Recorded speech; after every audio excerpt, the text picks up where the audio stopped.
a digital transformation case study in the travel industry, zero trust, generative AI, and the legal implications of ChatGPT. Those are just a few of the topics we're going to cover here today in episode number 117 of Transformation Ground Control. This is Transformation Ground Control, your source for all things business, technology, strategy, and change. If you're growing your business, leading change within your organization, or undertaking any sort of operational or technology change initiative, this podcast is for you. This show covers what you need to know about digital transformation, organizational change, operational improvement, and business growth. 5, 4, 3, 2, 1. And now, here's your host, Eric Kimberling.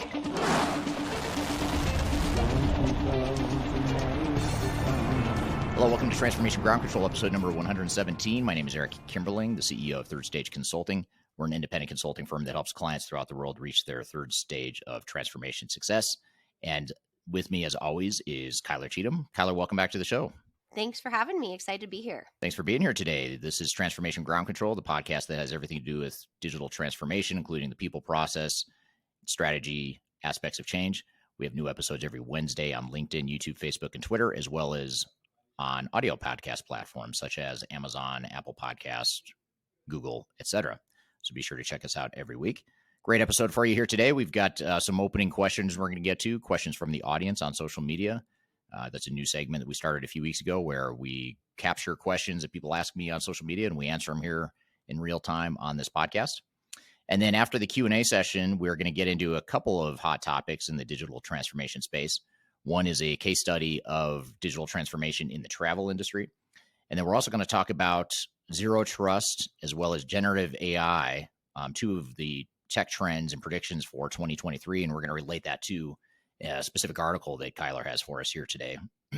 Excuse me, but we're going to focus on those two topics within those predictions to begin. And then later in the show, we'll have our first guest, who's Marcus Harris, a repeat guest. I'd say he's probably the guest that's been on the most times, I would think, by this point, 4 or 5 times maybe in the last 2 years that we've been doing this podcast. He is going to be on talking about a really cool topic. I think it's very cool, but I'm extremely biased on this. But we're going to talk about ChatGPT, but we're not going to just talk about the unicorns and rainbows part of ChatGPT and how great it is and how cool it is and how it's going to totally change our lives and make everything perfect in the future. Instead, we're going to talk about some of the dark side of ChatGPT. So we're going to focus on some of the legal implications as it relates to intellectual property, confidentiality, the truth behind what information you might get out of ChatGPT and other OpenAI models. So we're going to chat about that and get an attorney's perspective of the things that we should be thinking about and aware of as we look to ChatGPT to disrupt our lives day to day. And then later in the show, Kyler and I are going to have a discussion about 5 years of lessons that we've gathered over the last 5 years of being in business as a company. We recently celebrated our 5-year anniversary as a company, and we wanted to consolidate and summarize some of those lessons and takeaways that we have from having helped hundreds of clients in those 5 years through their digital transformation journey. So we're going to summarize some of those lessons learned and whatnot during that segment later in the show. So be sure to stay tuned for that. But before we get to our guests here today, what are some of the audience questions you have to start us off with, Kyler? Yeah, absolutely. Well, we have a lot of great questions in our question jar. Obviously, there was a toddler involved in the question jar because there is a big red golf ball in there. So just is there a question on the golf ball, or is that just there? I hope not. You know, I don't know much about golf, so we'll just use it as like a little spinny toy. So I would love to see what question your toddler, your daughter or son might have put on there for me, but we'll see if you draw it or not. Yeah, well, I mean, that would be something that the questions they ask me, sometimes I'm like, how do I really unpack that? Yesterday he asked me if air has a taste, and I'm like, I don't know, because then you start like thinking, does air have a taste? You don't really know. Maybe some people, but so toddler minds are always interesting. But get you back to the basics. I know, right? Just as a reminder for Eric's question jar, we actually take all of the questions from social media, from any platform in which you might follow him on, from different questions that we have on our live streams, all those types of things. So if you drop them in the comments wherever you're watching today, or if you go head over to his YouTube channel and check out some of his new videos that he puts out each week, I will pull those questions and we will ask him in real time. So this is a good question. Can you explain the difference between a CIO and a CTO in your perspective? Oh, I actually saw that question on social media, and I thought that's a really good question that I don't have a solid answer Oh, for. good. I'm glad I So you, picked it. so you bit me to the punch on that, because I did think about, maybe I do a YouTube video on that, but Yeah. hadn't gotten there yet. So once again, you're one step ahead of me, Kyler, and so is this person who asked the question. Right.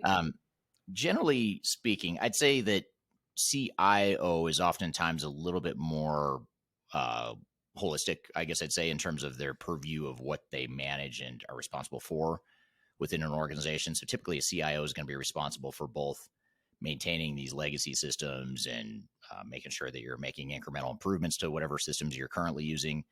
They may or may not be heavily involved, typically are heavily involved in any sort of digital transformation or any sort of more material change or transition of business processes and technologies.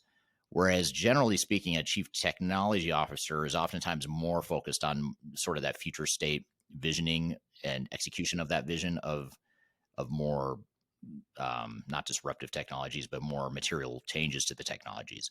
There's a lot of overlap, obviously, between CIO and CTO, but CIO I found is more of a, I don't want to say just day to day, but they have a heavier focus on day to day maintenance and sort of breaking stuff that or fixing stuff that's broken.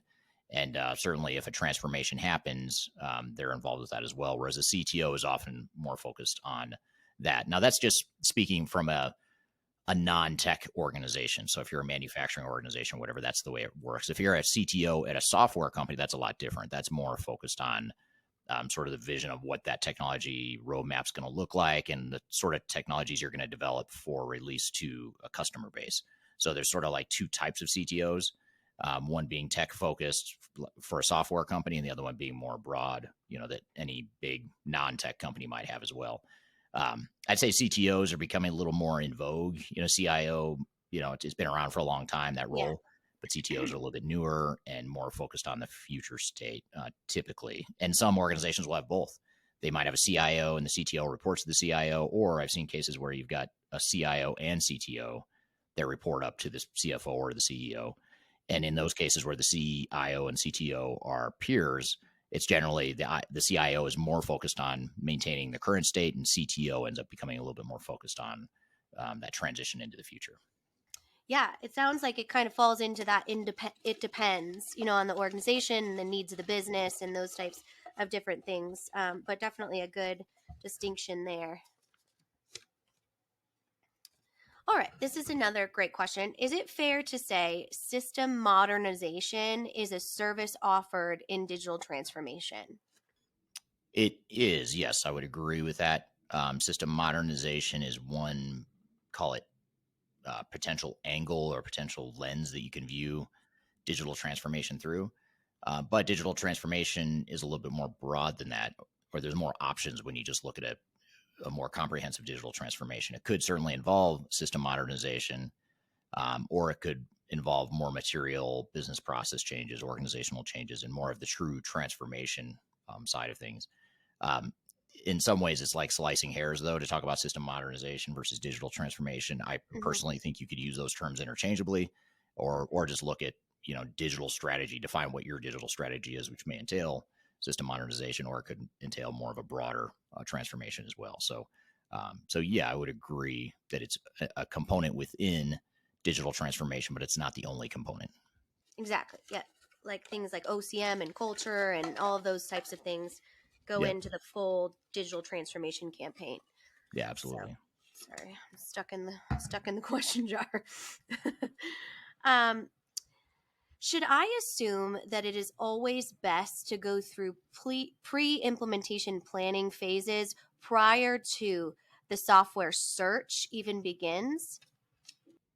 Well, Well, I'll give you sort of the utopia answer, and then I'll give you the real world answer based on the realities of organizations. I'd say the utopia answer is, in a perfect world, yes, you would do a lot of those pre-implementation activities, which would entail defining your future state processes in a fair amount of detail, defining your future state organization, defining the sort of the IT roadmap as far as how you're going to transition out of current systems and into future systems. As well as a PMO governance and all that stuff. Ideally, you would want to do that if you can prior to getting into a selection process, because then you have better clarity on what it is you're looking for and what your needs are and how potential technologies could fit within your transformation. But the reality is most organizations, or a lot of organizations we work with, just don't have that luxury of being able to execute that utopia state, because oftentimes you need the software selection phase in order to justify any sort of material investment in the transformation going forward. So a lot of times what happens is organizations will flip that and they'll say, well, let's evaluate our needs, pick the right technologies, get an estimate of what the total cost of ownership would be, put together a business case and ROI analysis. And then from there, you typically would go through like a management and board approval for the full project, which would include implementation planning, in which case we typically help our clients at that point for however many weeks or months it takes, depending on the organization. So that's sort of the reality, is just because the way organizations work, the politics, the budgeting, the approval processes, all that stuff leads more companies to do sort of the inverse of that, which is selection first, then implementation planning. But if you know you're going to move forward and there's not doubt, or if you've already gotten approval for a transformation, then I would say the better path is to do more of that planning up front and then go into the selection process, which is then going to speed up things later on. Absolutely. That makes a lot of sense. It's almost like we need kind of a perfect timeline, and maybe you can do a video. You probably already have a video of it. Perfect implementation timeline, and then the reality of a digital transformation timeline, because a lot of it has to depend on the organization, the approval process. So definitely some good insight there. I did ask that user to also reach out to you directly because they had some additional questions about that timeline. And if you search Eric's YouTube channel, he has a ton of content on that as well. So definitely important to understand, because sometimes that's a lot of the reason for trouble in a project, is because things weren't planned out in that pre-implementation, or as we call it, phase zero. Right. Really important part of the project. Yeah, it's a lot like a blueprint or a architecture diagram or whatever you want to call it of what your future state's going to be. And then you start to go look at technologies that fit within that and do the other planning that goes along with that. Absolutely. Definitely really important. And we'd love to hear from the audience here about your thoughts on an implementation timeline or any of the other questions here.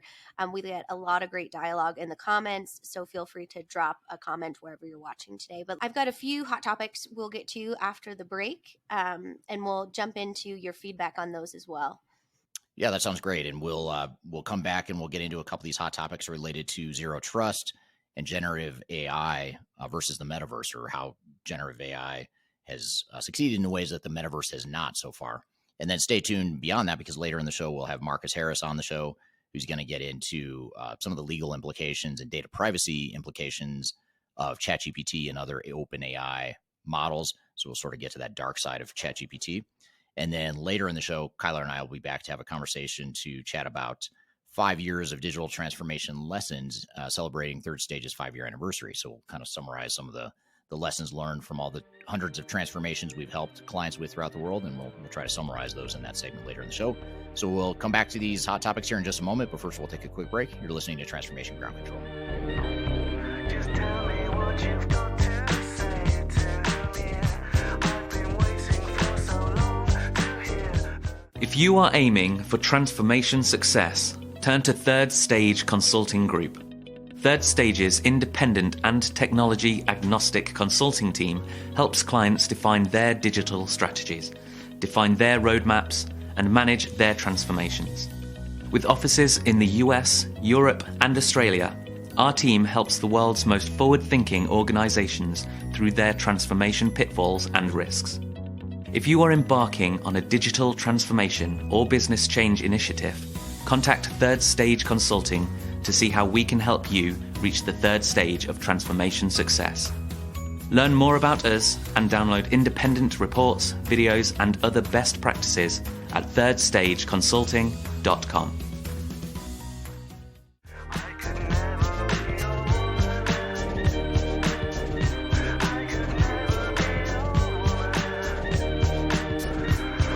Hello, welcome back to Transformation Ground Control, episode number 117. My name is Eric Kimberling here with Kyler Cheatham. You can find new episodes of the show every Wednesday on audio podcast platforms throughout the world, as well as streaming on Wednesdays to LinkedIn, YouTube, Facebook, and Twitter. And you can always watch after the fact on those same platforms as well. Just go look for either my personal or Third Stage's respective social media pages on those platforms. So you've got a couple hot topics for us and things related to digital transformation trends. So what have you got for us, Kyler? Yeah, absolutely. Well, first I want to take you through a digital transformation case study that's really interesting and focuses on that interoperability. It's called Intrepid Travel. And they really kind of shifted gears to look at customer service and more streamlined automation in communicating with customers. That was their overall objective. So just to give you kind of some numbers here, they centralized 10 different databases across 30 countries, which is a mix of Salesforce service and marketing, as well as some Experience Cloud, tour operators, just kind of a single view dashboard for the customer so they could personalize that service. What happened after they went through this transformation is it really contributed to a high net promoter score and ratings by customers. And that was their overall goal, was to get those NPS scores higher and be able to kind of stand out in the industry. So they took what they called a single view approach. So they utilized the platform to display all of the customer's information in one place, and then travel planning as well as previous inquiries. So you could kind of look up any trip you were looking to plan and what you have done in the past. So you had that data from a customer service perspective. They also looked at a lot of business management issues that they had. So they did technology updates that kind of enabled that 360 degree of productivity before they implemented any new software. So a huge look at that business process mapping and understanding what their current state is before they implemented the overall technology. So the focus here was a CRM tool, but it showcases the need for that digital approach in an industry that has been moving much more towards a digital environment. And so their financial goal was hitting $1 billion of revenue by 2025. And the next phase is what they call a headless CMS, which I thought was kind of funny. It enables you to store your content just once and be present to customers in a number of different platforms. So that's kind of their next phase of what that looks like. So I wanted to share that interesting case study to kind of look at, taking a goal and looking at one piece of the business when you're looking at business process mapping, but ensuring the customer experience is the priority. So interested to hear your reaction to that overall information.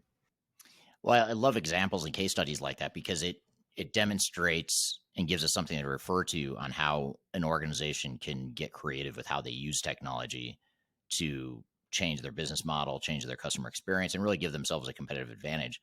And in today's day and age of commercial off-the-shelf software and cloud-based systems, SaaS systems, pre-configured solutions, sort of like that generic vanilla one-size-fits-all approach to technology, you kind of have to counter some of that with creativity and one-off types of technologies. I'm not saying these are all one-off because you mentioned Salesforce and some other tools that are more commercial, but they're applying technology in a creative and unique way that isn't just your vanilla off-the-shelf software. So I think it's a good reminder that organizations really need to think about in their digital transformations where they could potentially just use basic vanilla software that other organizations are using in the same way, and then distinguish that from the business processes that are more customer facing or create some sort of competitive advantage that maybe you don't want to use commercial off-the-shelf software because it waters down your competitive advantage. So that's a big, that's my takeaway from that case study, but super fascinating. And I like that example. I always like case studies because they showcase results, and a lot of times that's the biggest kind of missing piece is not only establishing and carving out an objective. Hey, we want to improve our net promoter score. We want to focus on this revenue growth for forecasting. Those types of core goals and being able to measure against it so that you can showcase the success of the technology or the success of the business transformation. So that's why I always like to look at case studies too. Yeah, absolutely. Well, let's move into some predictions, specifically in this research from it's from Enterprise Technology Research. So they did a 2022 predictions, and now they've come out with their 2023 predictions as well. And there's a few that I really want to go into asking you about. Specifically when it comes to what we can look forward to. And this is actually number 4 and 5 on their list that we'll dig into. So number 4 is zero trust moves from hype to reality in 2023, and CISOs provide the proof, not vendor marketing. So basically what they're saying is that zero trust is moving from a buzzword that kind of was birthed in the pandemic to become a priority strategy within enterprise technology within organizations.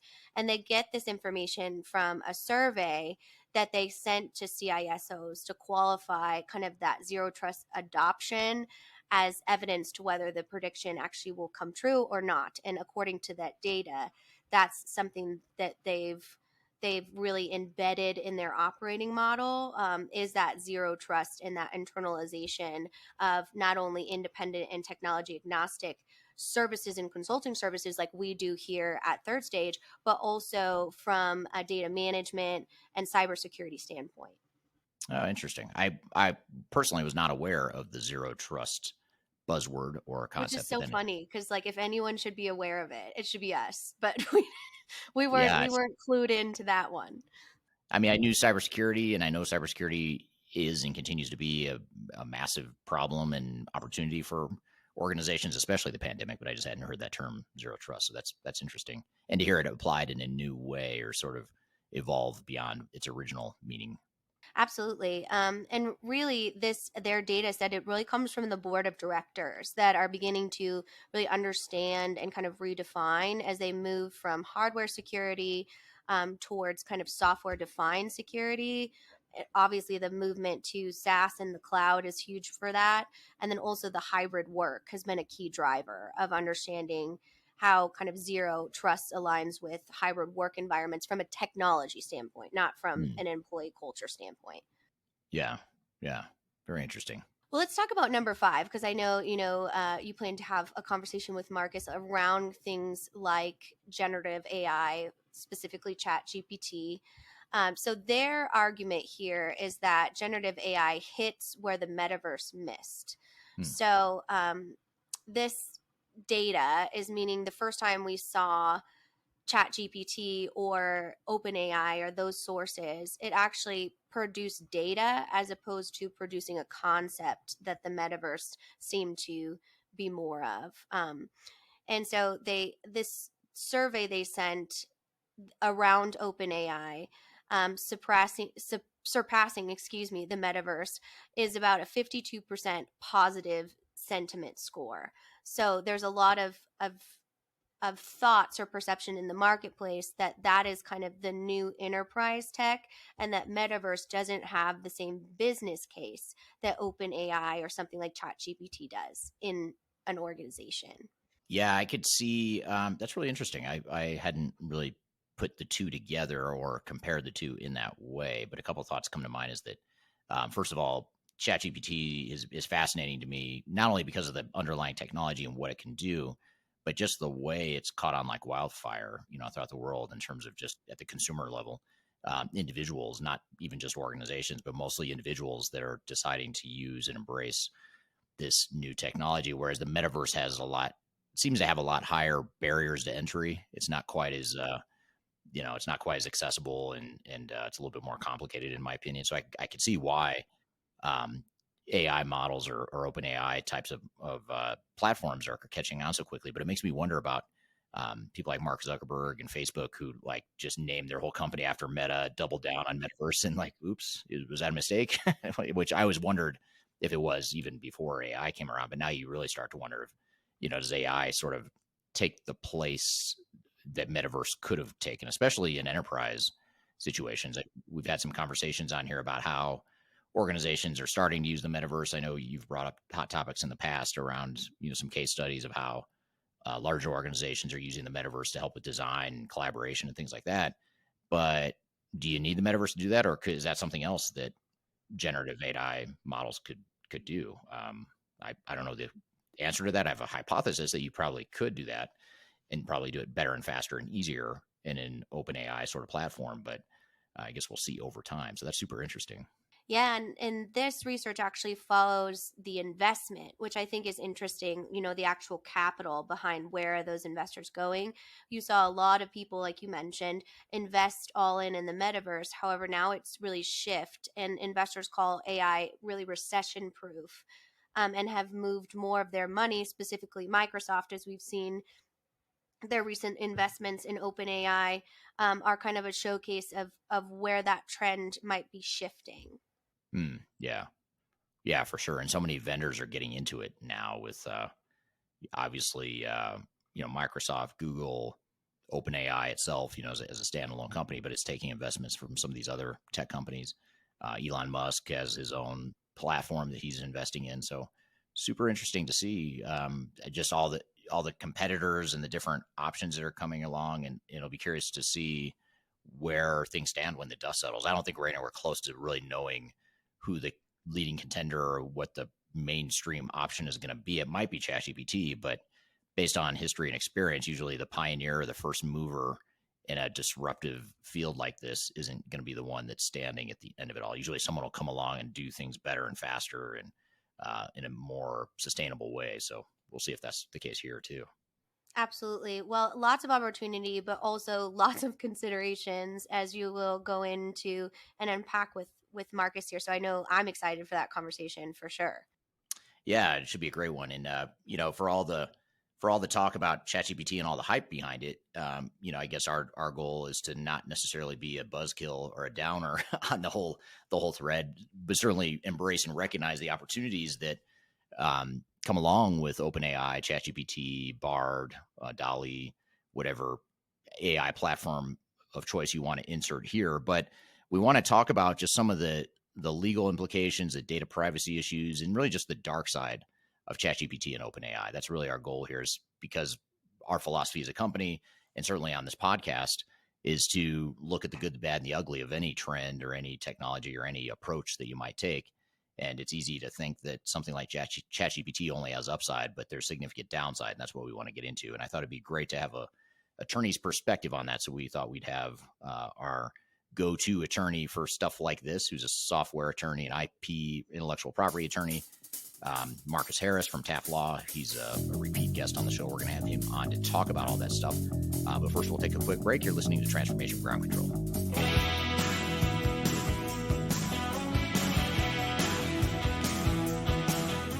If you are involved in any sort of digital transformation or business change initiative, you will want to download the 2021 Digital Transformation Report. With its comprehensive overview of business and technology trends and best practices, this report is a must-have guide for any transformation project or executive team. Download this free report by visiting Third Stage Consulting at thirdstage-consulting.com. You can also visit our website to learn more about us, or download independent reports, videos, and other best practices. Again, visit thirdstage-consulting.com today to learn how to take your transformation to the third stage of success.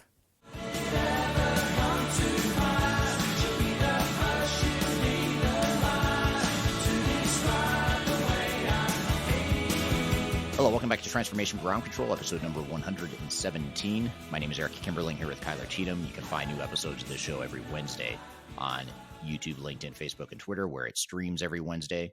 And you can also watch on demand starting on Wednesdays. And you can also find the audio podcast platforms on Google, Amazon, Spotify, Apple Podcast, and every other podcast platform you can imagine, where chances are very high that we're there. So be sure to look for Transformation Ground Control there. So I'm excited for our next guest, a repeat guest who almost doesn't need an introduction, but we'll introduce him anyway, since it's been a while since he's been on, or at least a few weeks since he's been on. And in case you haven't seen him before or heard from him before, his name is Marcus Harris, and he's a partner at a law firm called Taft Law here in the United States. And he specializes in intellectual property and software related issues. What's really interesting about his background is he used to work at a couple of different software vendors as their internal legal counsel. And now he's working for a law firm, primarily representing buyers of technology and people that are negotiating with those software vendors. So we thought it'd be great to have him on the show to talk about the dark side of ChatGPT and OpenAI, but more specifically, the legal implications, the confidentiality, intellectual property, data breach sorts of issues that come along with the excitement of ChatGPT and OpenAI. So with all that being said, Marcus, welcome to the show. Hey, Eric, it's good to see you again. I appreciate you inviting me on to talk about this. And like you said, I mean, this is an evolving world of really innovation and impact. And I think, the legal implications are pretty critical to have an understanding of, especially, I mean, I look at this from two perspectives. One is just from a consumer perspective, wanting to know what the legal implications are, kind of play out those risks and look at how, this is going to impact you and what kind of legal constraints there are with respect to AI. And then I look at it from an enterprise perspective and figure out, look, what are the benefits? What are the use cases? How do you mitigate risk? And how do you exploit this technology to really gain some efficiencies on the corporate, ERP, big data, big software side? Yeah, absolutely. And like I said at the intro of this discussion, this is such a hot topic right now, and there's so much excitement around it, so much curiosity around it. OpenAI and ChatGPT are things that are mentioned in mass media, pop culture. Recent episode of South Park, which is a popular U.S. comedy, animated comedy, even had a whole episode dedicated to ChatGPT. So you start to look at these signals that people are really interested in this topic, and so we thought it'd be kind of cool to talk about, what are we want to temper some of the enthusiasm about the technology, not to suggest it's not a good technology or it won't totally transform the way we do business, but we also need to recognize the risks and the potential dark side of ChatGPT, OpenAI. And by the way, I'll keep talking about ChatGPT and OpenAI, but really this whole conversation relates to any AI model, generative AI that's out there. So Google has their own version of Bard. Microsoft has a Copilot, which is something that it's a little bit different, but they've introduced that as part of their Office 365 suite, or I think they're beta testing it now. And Microsoft is also a investor in OpenAI. Elon Musk is investing in his own platform for sort of an OpenAI type of model. So we're talking about ChatGPT, OpenAI, but we'll sort of use that as a universal term to describe what we're discussing here today, and it applies to all sorts of AI. But just to start, I guess, one thing that maybe just to set the context for the discussion here, we won't go into a ton of detail of what ChatGPT is and what OpenAI is, but we do have some resources on our YouTube channel that you can go to if you want to learn more about it. In fact, I'll ask our marketing team to drop it in the chat here, some links to recent discussions. I put out a brief video just yesterday on my YouTube channel that just gives an overview of ChatGPT. And we also, a few weeks ago on this same live stream, we had a discussion around what ChatGPT is and what it can do and the ways it's affecting businesses and the way we do business. So we'll drop those links in the chat so you can learn more about what the platform is. So today we want to focus on sort of the like I said, the dark side of this. And just to set the context, I'll kind of open it up by talking about a poll that I published on LinkedIn just yesterday, actually. So we haven't gotten a ton of results or the complete results yet, but we have 116 votes on this poll I put out. And in this question or this poll I posted to my network, I asked the question of what will be the biggest positive or negative impact of ChatGPT and OpenAI. And just to give you some context of what people are thinking about it, 44% said it would make businesses more efficient. 34% said their data privacy and legal issues. 15% mentioned loss of jobs. And then 7% said something else other, and they comment below. And we'll get to some of those comments here in a moment. But the reason I put this poll out there is because I wanted to get a feel for, how excited people are about the technology versus how much people recognize the dark side or are concerned about the dark side. And certainly the 44% said that it's going to make businesses more efficient. That seems reasonable. But then it was interesting to see that 34% cited data privacy and legal issues as sort of the main thing that was on their mind. So I guess maybe to start there, maybe to use that as a way to set the context for my first question. Marcus, what are some of the legal concerns or unknowns as it relates to ChatGPT and OpenAI? And obviously data privacy and legal issues being one of them. Maybe we could start there and then mention anything else that you think are kind of concerns from your perspective as an attorney. Yeah, I mean, I think, just generally with respect to OpenAI and ChatGPT, I mean, this is probably an inflection point from a technology standpoint that I don't think we've seen before. I mean, to me, this is as revolutionary as, anything that has come before that just has the ability to transform the way we interact with people, and just the levels of efficiency. And of course, with that kind of power, as they say, comes great responsibility, right?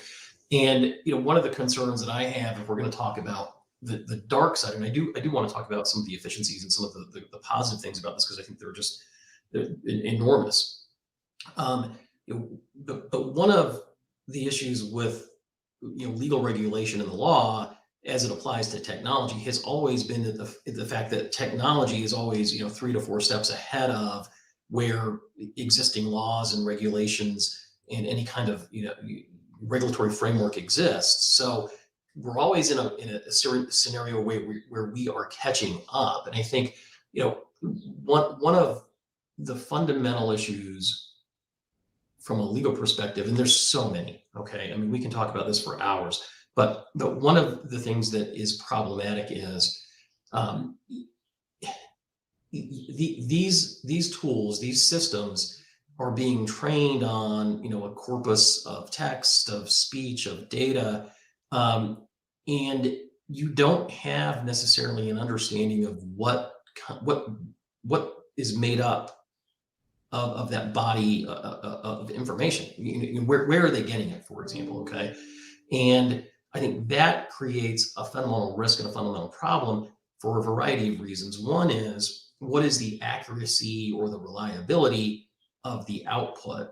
And we have an old saying in our industry, and it's garbage in, garbage out, right? You put bad data in, you get bad data out. So if there is no control or no regulation or no interest in the accuracy of what this thing is training on, then there's really no guarantee as to the accuracy or the reliability of what you're going to get out, the output of the content that you have created through this tool, and the reliability of that. And that creates substantive issues from just a liability standpoint, from an IP infringement standpoint. And I do think really that is going to be somewhat of a self-regulating issue, because you're going to have different competing products, and if one is less reliable and the results are not as good as another, then people are naturally going to gravitate towards a different product. But I think they're inherent in that is just a lot of substantive risk. I mean, what data is being utilized, and how good is the product that you're getting out of it, and how do you utilize it? And then downstream, how do you protect the ultimate end user? So for example, if you're a software vendor that's incorporating AI generated content into your products, what kinds of reps and warranties, indemnities, and limitations and liabilities are you going to take on with this unknown corpus of data? From a legal perspective, there has been recent litigation, primarily in the IP ownership context. So you've got ChatGPT, or there's another entity, I think it's called DALL-E, where it takes visual representations and creates modifications of that. And there has been at least one notable lawsuit, and a couple of others. One filed by Getty, which has all these photographs. The AI tool has gone in, modified pictures of or used as a basis for the generated output, the Getty images, and Getty says, hey, now that's an infringement of our intellectual property rights in those photos. Interesting. And that's problematic. I mean, and how as a company do you make representations of non-infringement, indemnity obligations, limit your liability, when you don't know what the basis for the data has been? Yeah, that's really interesting. I wasn't aware of that lawsuit involving Getty, but I could see how that could be a challenge. And I think when I've thought about data privacy and IP or intellectual property types of issues with these AI platforms, I guess I've thought of it more from the end user perspective. If I'm an employee at a company and I use ChatGPT to have it analyze some sort of sensitive company information, some confidential company information, what happens to that data and that sort of thing. But this is interesting. You're kind of talking about the other side, which I hadn't thought about, which is the model itself using information that's already out there, and then who owns that data and what are the IP implications of that. We're here with Marcus Harris from Taft Law talking about the dark side of ChatGPT and OpenAI. We've got a lot more to cover, but first we're going to take a quick break. You're listening to Transformation Ground Control. Could you whisper in my ear the things you want to feel? I'll give you anything. Interested in working for a company that truly values your unique skills and experience? Here at Third Stage, we don't hire based on resumes alone. We look at the full candidate, experience, and willingness to provide excellent service for our clients. Within a technology, independent, and agnostic consulting firm, you have the opportunity to learn across industries with a diverse group of clients. Our consultants also have the opportunity to diversify their portfolio and learn across technology systems. If you're interested in joining a high-growth entrepreneurial organization, please reach out to us at work@thirdstage-consulting.com. Anything you ever dreamed to be complete. Yes, inside of enough that's all. Hello, welcome back to Transformation Ground Control, episode number 117. My name is Eric Kimberling here with Kyler Cheatham. You can find new episodes of the show every Wednesday on LinkedIn, YouTube, Facebook, and Twitter, as well as audio podcast platforms throughout the world. So be sure to check us out. We're here in the midst of a conversation with Marcus Harris talking about the dark side of ChatGPT. Let's jump back into the conversation. What about, when you are an employee, if I'm an employee at a company or an organization and I use ChatGPT, let's just say I'm trying to use it or I'm testing it out on my day-to-day job, what are some examples or some issues that I might face or be exposed to as it relates to intellectual property and or confidential information? How does that, maybe you could help us understand how that works and what that might look like from a legal perspective? Yeah, well, I've spent some time in my practice looking at the rules and regulations that are these entities put out there in the context of terms and conditions and what their obligations are to you.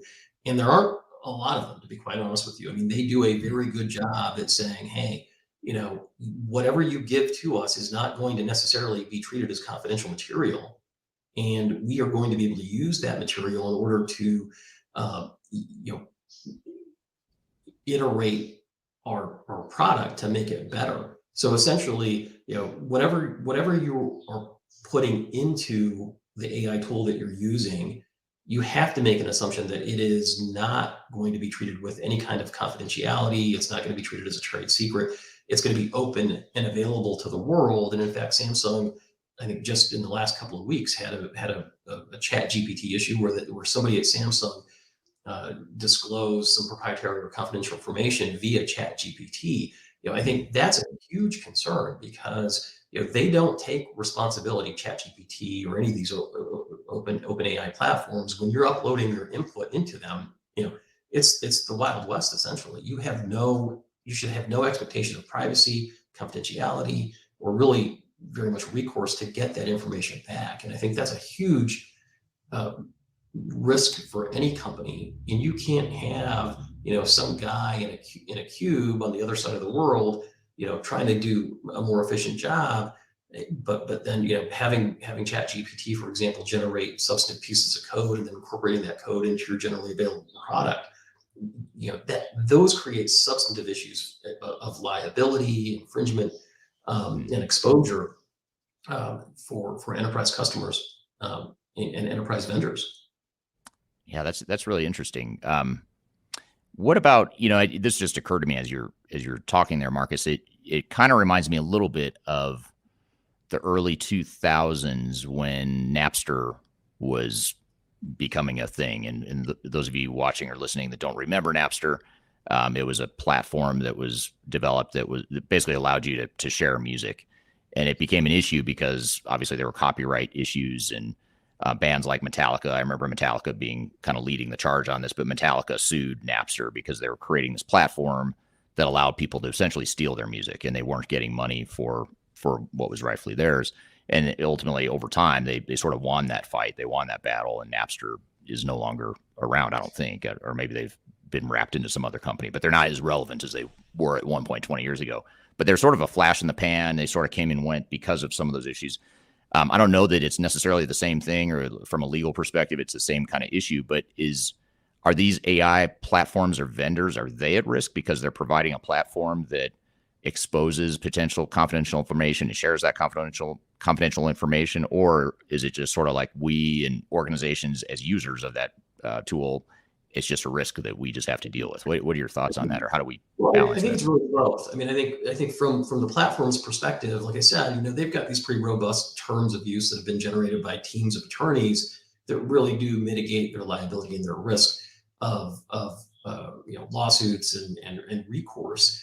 And that is being tested in the court system now with a variety of different lawsuits. So certainly, I think if that corpus of material that they use to train their AI on contains proprietary or confidential information that has been accessed without authorization, or is being used without express authorization, that creates a risk in the platform, not only to the owners of the platform, the providers of that product, but even to potentially to users. I mean, think about that for a second. As a user of ChatGPT, if you are now generating code that is where that AI tool has been trained on someone's proprietary code that's confidential, or protected by an intellectual property right, that the output that you have generated is now infringing, and who's responsible for that infringement?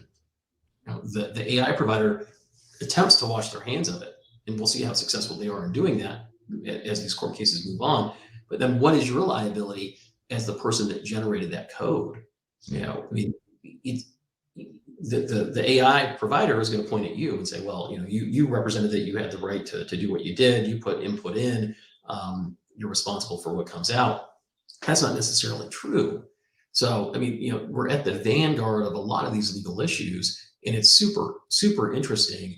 And I think there's certainly going to be some trailblazing, legal precedent that comes out of these that's going to define, the parameters of how we all are going to use these systems in the future.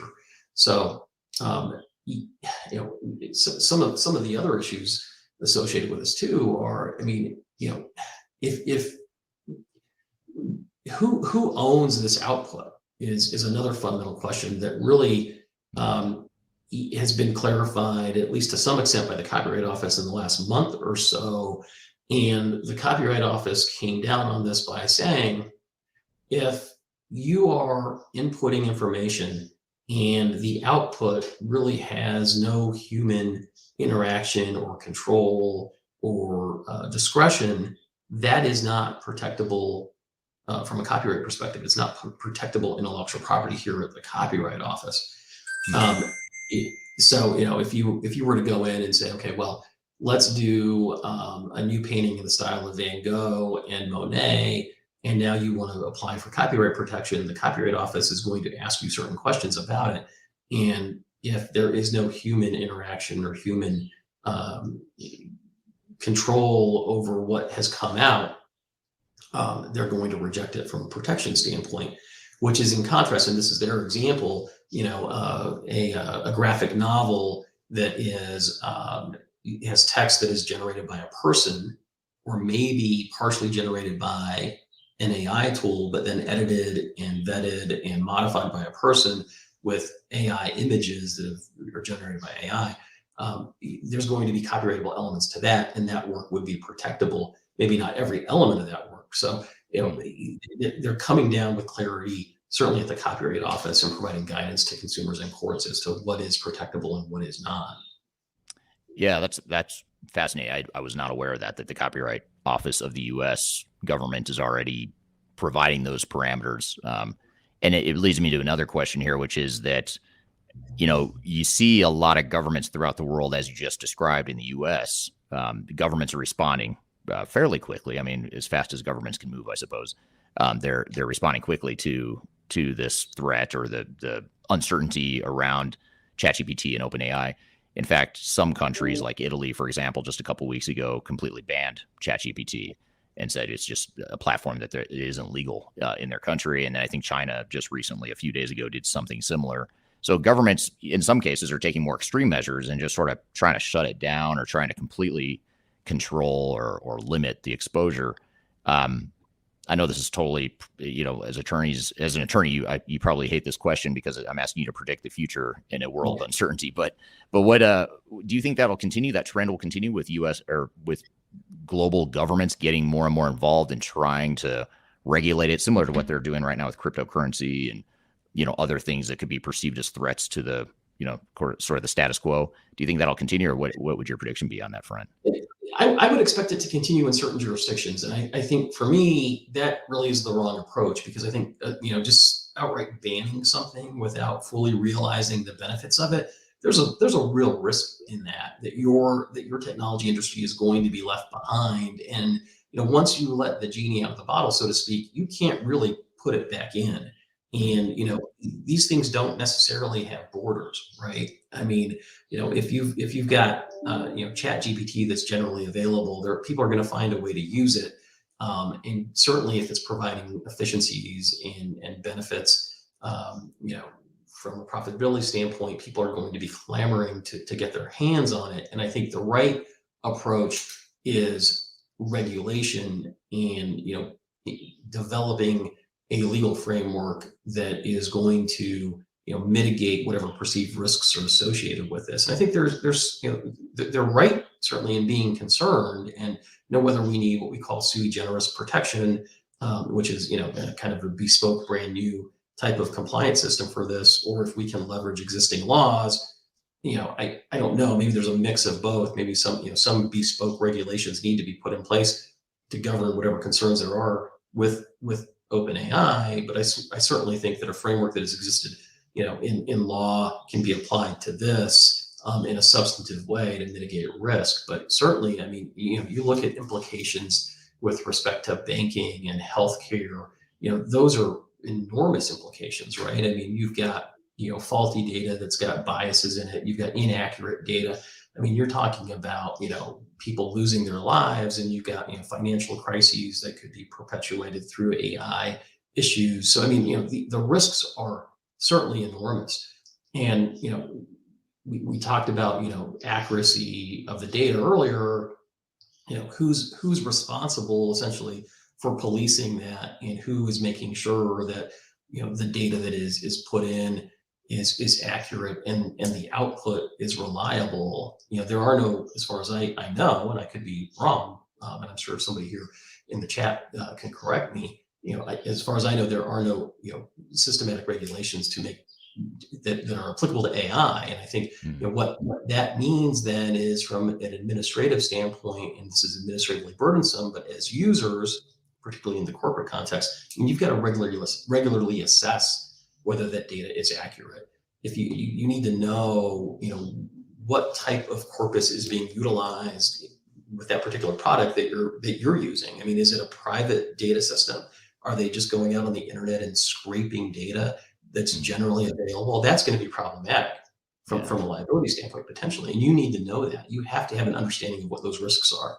And then you can craft policies internally to mitigate those risks. I look at this, you referenced Napster, and I think that's a good analogy, and that's a good comparison.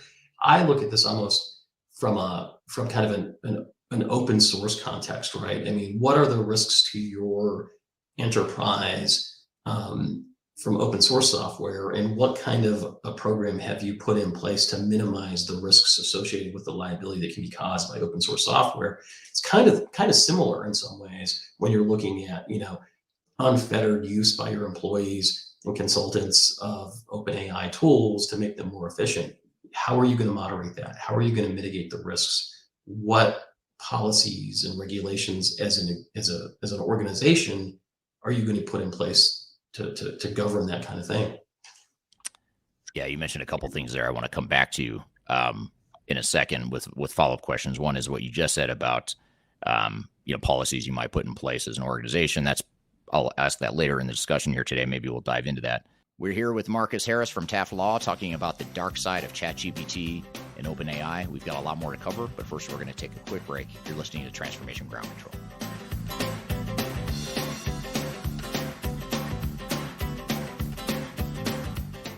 If you are aiming for transformation success, turn to Third Stage Consulting Group. Third Stage's independent and technology agnostic consulting team helps clients define their digital strategies, define their roadmaps, and manage their transformations. With offices in the US, Europe, and Australia, our team helps the world's most forward-thinking organizations through their transformation pitfalls and risks. If you are embarking on a digital transformation or business change initiative, contact Third Stage Consulting to see how we can help you reach the third stage of transformation success. Learn more about us and download independent reports, videos, and other best practices at thirdstage-consulting.com.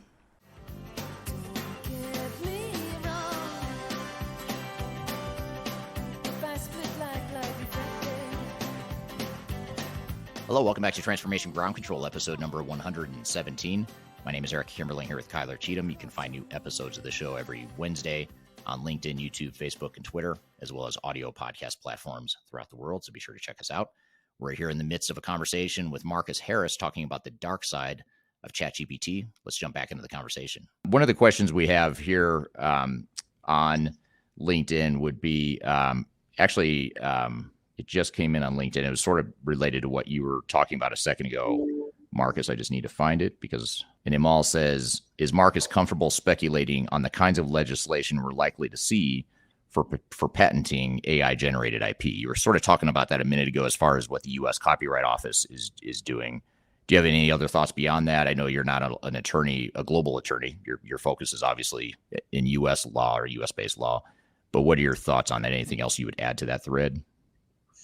Yeah, I mean, I think that's certainly an interesting question. I mean, I think, is it patentable, and is there a patentability component to these things? I mean, I've really thought about this in the context of the copyright component, and I certainly think that if there is novel output that is being created, it very well could qualify for patentability and protectability. Now, whether that qualifies for patent protection in the United States, I think the hypothetical is just incomplete, so it's hard to say.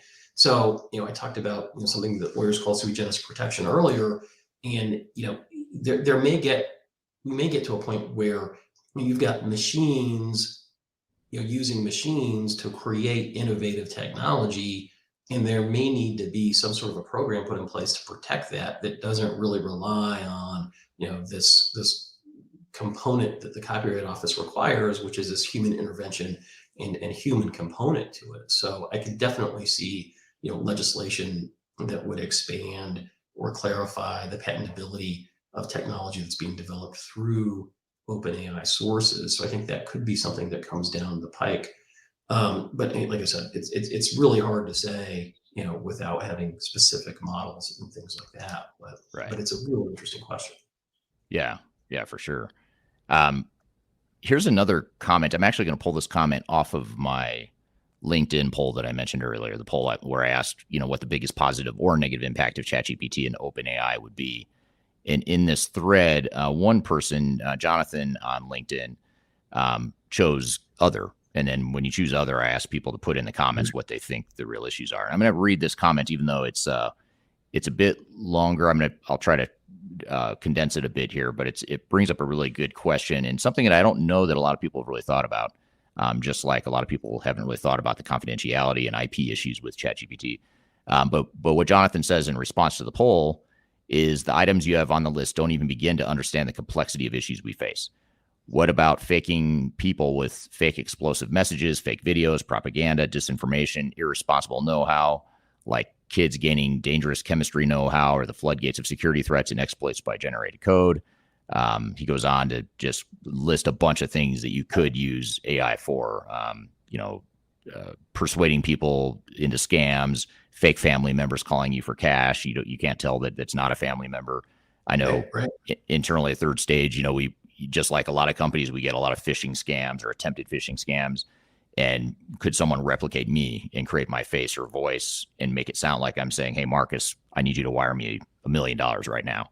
That sort of thing. Do you see that being an issue, or have you seen any issues of that recently? I see that as being an enormous issue. And I think that's really an issue from an ethical perspective, right? And there isn't necessarily, well, I mean, we talk about regulation and a legal framework, and I think that's something that would certainly need to be regulated, in my view, and whether the existing framework of laws and the patchwork of regulations could be applicable to that. I'm sure they can to some extent, but here, I mean, you've got this explosive technology that and we can. I'll use you as an example. I mean, you're pretty available on social media, right? I mean, people know what you look like, they know what your voice sounds like, and I think that someone's ability to fabricate a deep clone of your image and your voice, the cadence with which you speak, your intonations. I'm having trouble with that word.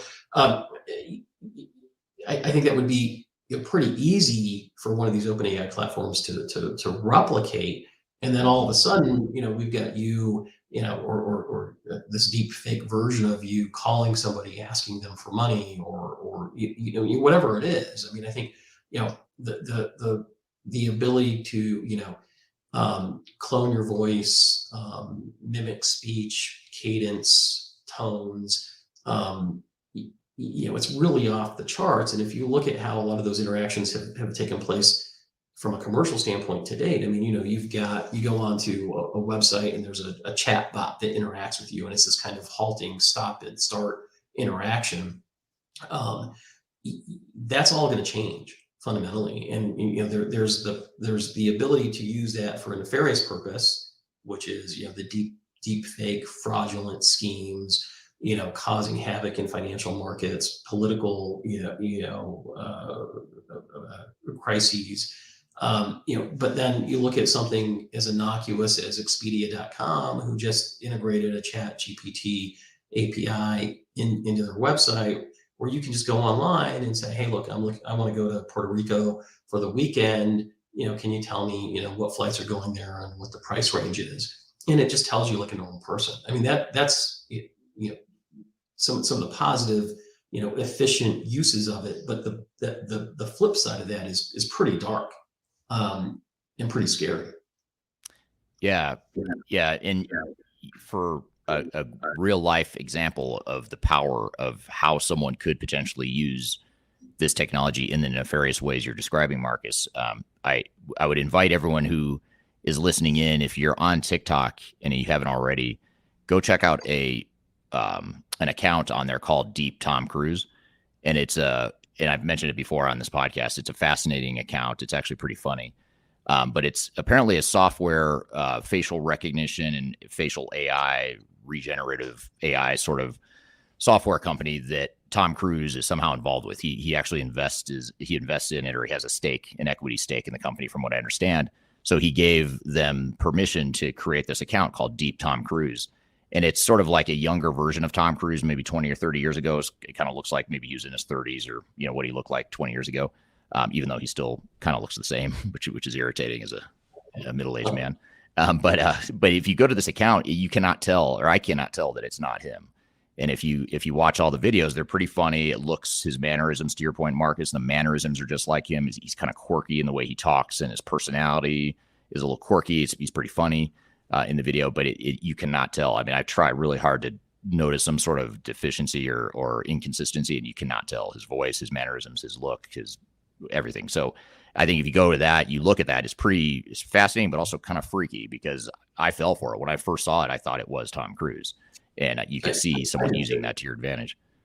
Oh, I think you extrapolate that to scenarios where you've got a deep fake of that quality of Vladimir Putin declaring nuclear war on the United States, and Right. I mean that those have huge implications, right? And I mean, and if you take it to kind of more of a mundane level, I get a ton of robocalls, both on my cell phone and on my work phone, and I have a hard time every once in a while determining whether I'm talking to a real person or some sort of artificial intelligence, and that artificial intelligence is not even that good. I catch myself Yeah. initiating a conversation with them and then realizing, okay, they're just trying to sell me an extended car warranty, or whatever it is, Medicare or something. I don't know why I get those calls, but so it's going to really blow those things out of the water. And I think it's we talk about existing regulations. Well, what regulations do you have? Do not call lists and that kind of thing. I mean, it's become incredibly easy for these people to inundate you with scams, and the likelihood that you're going to fall victim to those now increases exponentially as well, which is certainly problematic. So I guess asking a question I already asked you, but asking it in the context of what you just said, who's responsible for that from a legal perspective in the future? Or how do you think courts and governments, throughout the world might settle that, or will they settle it? Like, is it my fault if I fall for something like that? Is it the person? Is it obviously it's the criminal's fault, whoever creates the fraud, or there's obviously liability there. But how at fault or at risk are we as people that might fall for it, and or organizations or platforms that enable that sort of activity? How do you allocate the liability, I guess, in this whole equation from your perspective? Well, I think the owners of these AI tools have to act reasonably, right? And I think there's an effort on their part to do that. And I think as long as they're meeting a certain standard of reasonableness and trying to prevent, the nefarious use of their tools, really that, you can only do what you can do, right? And I think if they're not being reckless or they're not being negligent, then I think the liability that they have is probably going to be on the lower end of the scale.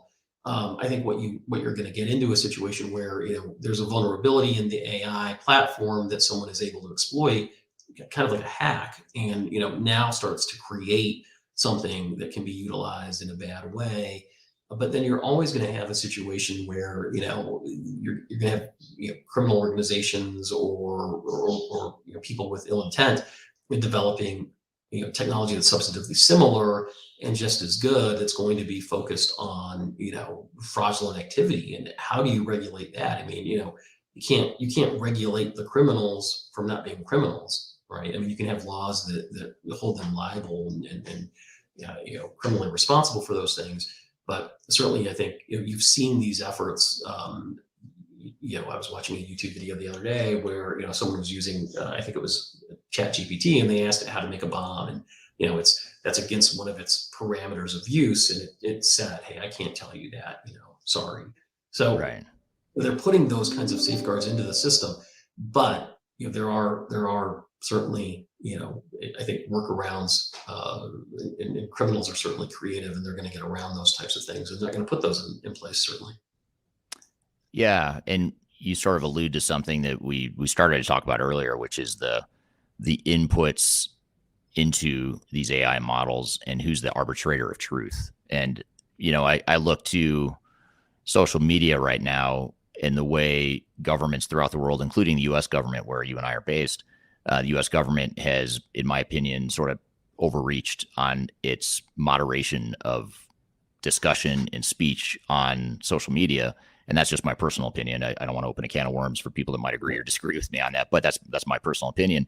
So it makes me wonder, if the U.S., which is known for its freedom of speech and that sort of thing, we don't have freedom of speech in the way we used to, and the government has sort of cracked down to determine what it thinks is true and what it thinks is false or misinformation. How do you? I guess I worry a little bit that governments and other powerful bodies, even the AI platforms themselves, the AI vendors themselves, may start to moderate or may start to create these biases to reflect their own personal biases in these AI models. And it just creates a bunch of questions around what is fact, what is opinion, what's the quote unquote right answer. You mentioned that earlier about, these AI models are going out and gathering information that may or may not be true. And it's using that information that may or may not be true to create, outputs that it's feeding to its customers. So do you have any thoughts on that? I mean, how do you think that unfolds? I know I'm getting outside the legal realm here, and we'll talk more about social and government stuff, but I think it's incredibly problematic. I mean, I think there's bias exists everywhere, right? And I mean, if you've got bias in your data and you've got bias in your team, and the output then is dealt with as true by unsuspecting consumers or users of the technology, I think the implications are vast and incredibly problematic. I mean, you think about things like just diagnosing certain types of healthcare issues, and you think that there's whole populations that are more susceptible to this because of their race or their identity or whatever it is. I don't want to get political either, but if there's bias in that area, it's going to substantively impact, how people are diagnosed with disease potentially, right? Or if you think of, financial or banking utilization of these tools, who's going to get a mortgage now in what neighborhood and those types of things. I mean, certainly, the bias factor can be strong. And how do you regulate that, especially if you're concerned about overregulation? Having images of Tom Cruise is one thing, and certainly with his consent, it's a totally different thing. But how do you stop people from utilizing your images? And there's certainly laws in place to deal with that now. But I think there's got to be some level of regulation as to the quality of the content and the quality of the output. And I think for now, the self-regulation is really kind of where you're at with this, and we'll see where it goes. Yeah, absolutely. Yeah, I'm fascinated by that, because I think it's I think anytime you have something as powerful as OpenAI, ChatGPT, and something that has caught on so quickly, much faster than even cryptocurrency. I mean, cryptocurrency is sort of a mild version of this in terms of the sort of an alternative new platform, a new way of doing things. And you see how the governments throughout the world have reacted to that. They've tried, and they're still trying to find ways to regulate cryptocurrency. And I think with this, anytime you have something like this, the governments just can't help themselves throughout the world. That's their job, I guess, in some ways, is to rein it in. And so you wonder, how are they going to rein this in? What are they going to do? And does that diminish the value, or does that diminish the benefits to society, or whatever the case may be? Yeah, well, that's always the risk, right? I mean, if you're an Italian right now, you don't even have the benefit of utilizing this technology, because the regulation has been so extreme on one side that it's been totally banned. And that's not, to me, it doesn't seem like a well-reasoned approach to dealing with the issues. But I think self-regulation initially and see how it goes, and then government interference to the extent it's necessary or needed, and maybe in only certain industries or regulatory applications of this where would it be necessary. Right. We're here with Marcus Harris from Taft Law, talking about the dark side of ChatGPT and OpenAI. We've got a lot more to cover, but first we're going to take a quick break. You're listening to Transformation Ground Control. When things are big that should be small, who can tell what magic spells will be doing? Are you looking to stay ahead of the curve in the ever-changing landscape of digital transformation? Then you need our newly released 2023 Digital Transformation Report. This comprehensive report covers the latest trends, technologies, and strategies to ensure your digital transformation is optimized for success. The 2023 Digital Transformation Report is packed full of proven methodologies and insights from experts in the independent digital transformation field. You'll also receive practical insights on how to implement digital transformation strategies within your unique organization. This free report is available for download on our website at thirdstage-consulting.com under our Thought Leadership section.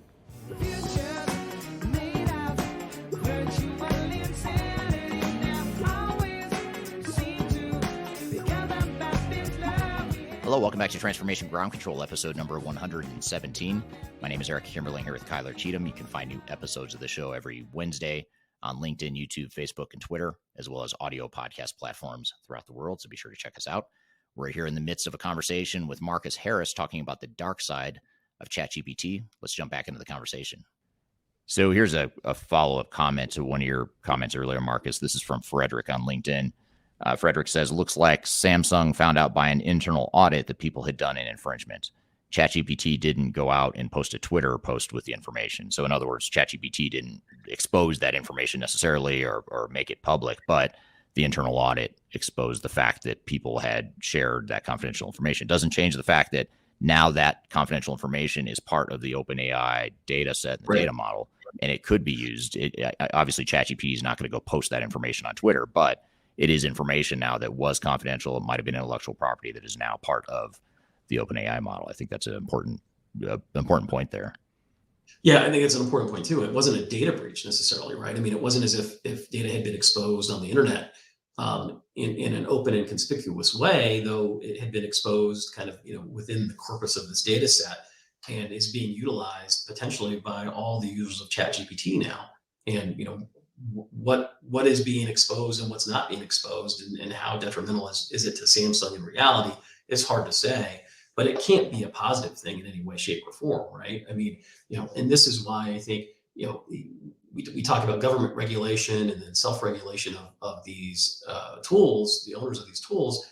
I think as an organization, say you take a Samsung, you've got to have an internal policy. You've got to have internal regulations that are going to govern what your employees can and cannot do. And my understanding is that Samsung had shut down any internal use of ChatGPT, and then I guess there was some pushback internally, or they reassessed that position, thought it maybe wasn't the best position, and then look at what happened, right? But I think as an attorney, and certainly as a former in-house attorney, you really have to look at this with a careful eye, and look at the benefits and the risks, because you would like your company to take advantage of the efficiencies, and the business people are going to want to do that. But you've got to assess the risk and put in a regulatory scheme internally that mitigates risks, but also increases the utilization of the tool if you can. And that's not an easy thing to do. Right. Yeah, absolutely. Here's a question from LinkedIn. This is Carolyn on LinkedIn, although I'm wondering if it's really Carolyn. Do we know? I don't know. We'll it might be a deep fake version of Carolyn, but this alleged person named Carolyn, I'm kidding, Carolyn, but she says OpenAI's privacy policy for their paid premium API indicates that they do not use our proprietary data to tune their data model, nor do they store our data. Other than their privacy policy, how can we be assured that our sensitive data is secure? So I guess, first of all, I'm not aware of that. I'm not aware of what their privacy policy is, to be honest. So I'm not sure, I can't validate that is what it says, that they won't use it to tune their data model or store their data. I guess that begs the question of, well, then what's the difference between what they do store and use in their data model versus what they don't store? I'm not sure what the differentiators are. Is that something you're familiar with or have any thoughts on? Well, I've looked at the ChatGPT / OpenAI terms of use, and my understanding is that it's pretty vague, and there's a lot of nuance and gray area that would allow them to utilize any information that you would submit to be able to at least modify the platform or make it more efficient. But I certainly I think the bright line rule here for me as an attorney, regardless of even what the terms of use say, if you're going to be submitting information that is confidential or proprietary or trade secret into this system, that is a fool's errand right there. That is not something that you should be doing or allowing as a company, encouraging your employees to do. And there should be some restriction internally that you impose as a company to prevent that from happening. Because to me, I think the likelihood that that information is going to be utilized in some way is very high. And I think the risk to the company, you don't know what it is. I mean, I think in the Samsung example, you have a scenario where, you've got information that's part of the corpus, and it's being, utilized in some way, shape, or form. How substantively, I don't know. I mean, talk to Getty Images, and they're certainly not happy that their proprietary copyrighted photographs have been part of or incorporated into the corpus and are being utilized to generate images. What's the infringement from a real practical perspective right there? In some ways, it doesn't matter because there's statutory liability, and I think that the total damages that they're seeking is something like $12 million. So the risks and the perceived risks are really maybe don't equal or aren't the same, but certainly from a liability and risk perspective, you've got to manage it and mitigate it. Yeah, absolutely. Yeah, great point. And it's a lot of what we're talking about here today seems to come back to a common theme, which is we don't really know. We're talking about a lot of uncertainty and a lot of speculation of what might happen in the future. Some of this has already happened, but I'd say, there's probably 90% or more of this that we haven't really figured out or settled yet as it relates to ChatGPT. Right. one of the things that we haven't talked about that's directly related to the Samsung incident and the utilization of this information is, what do you do as an organization when you have a huge, data set of user information? Let's say, you're a company that's utilizing, AI, and you're using a software product that incorporates AI to analyze, uh, end user, data, confidential information, proprietary information, personally identifiable information, and that's being utilized in the data set. What are your obligations with respect to GDPR?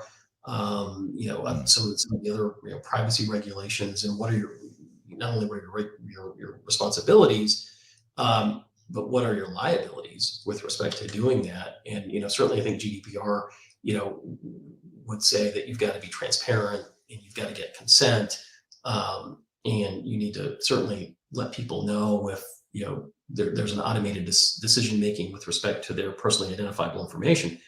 But the liability associated with utilizing all of that data, and it could be something as innocuous as using OpenAI to get market analysis, or just user data in general, statistics on how they're using your products. But you're now utilizing personally identifiable information, and you're putting that into the AI system. That is problematic, I would think.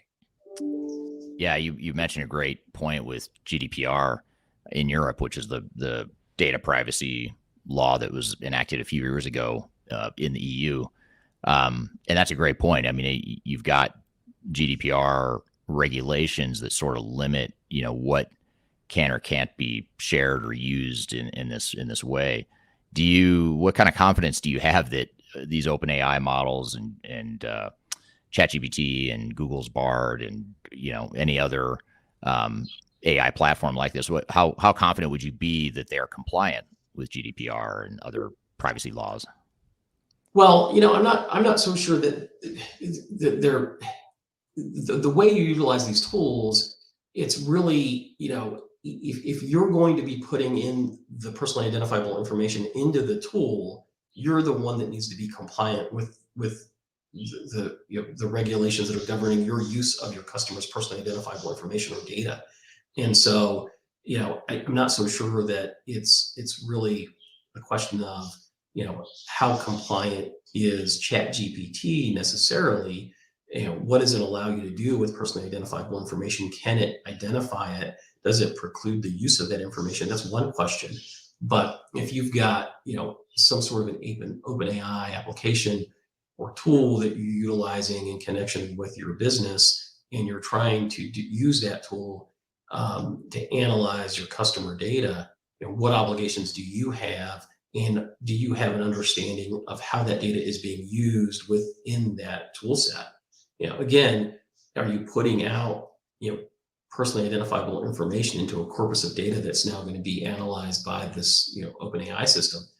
That's certainly, a big deal and a problem, something that you need to be aware of.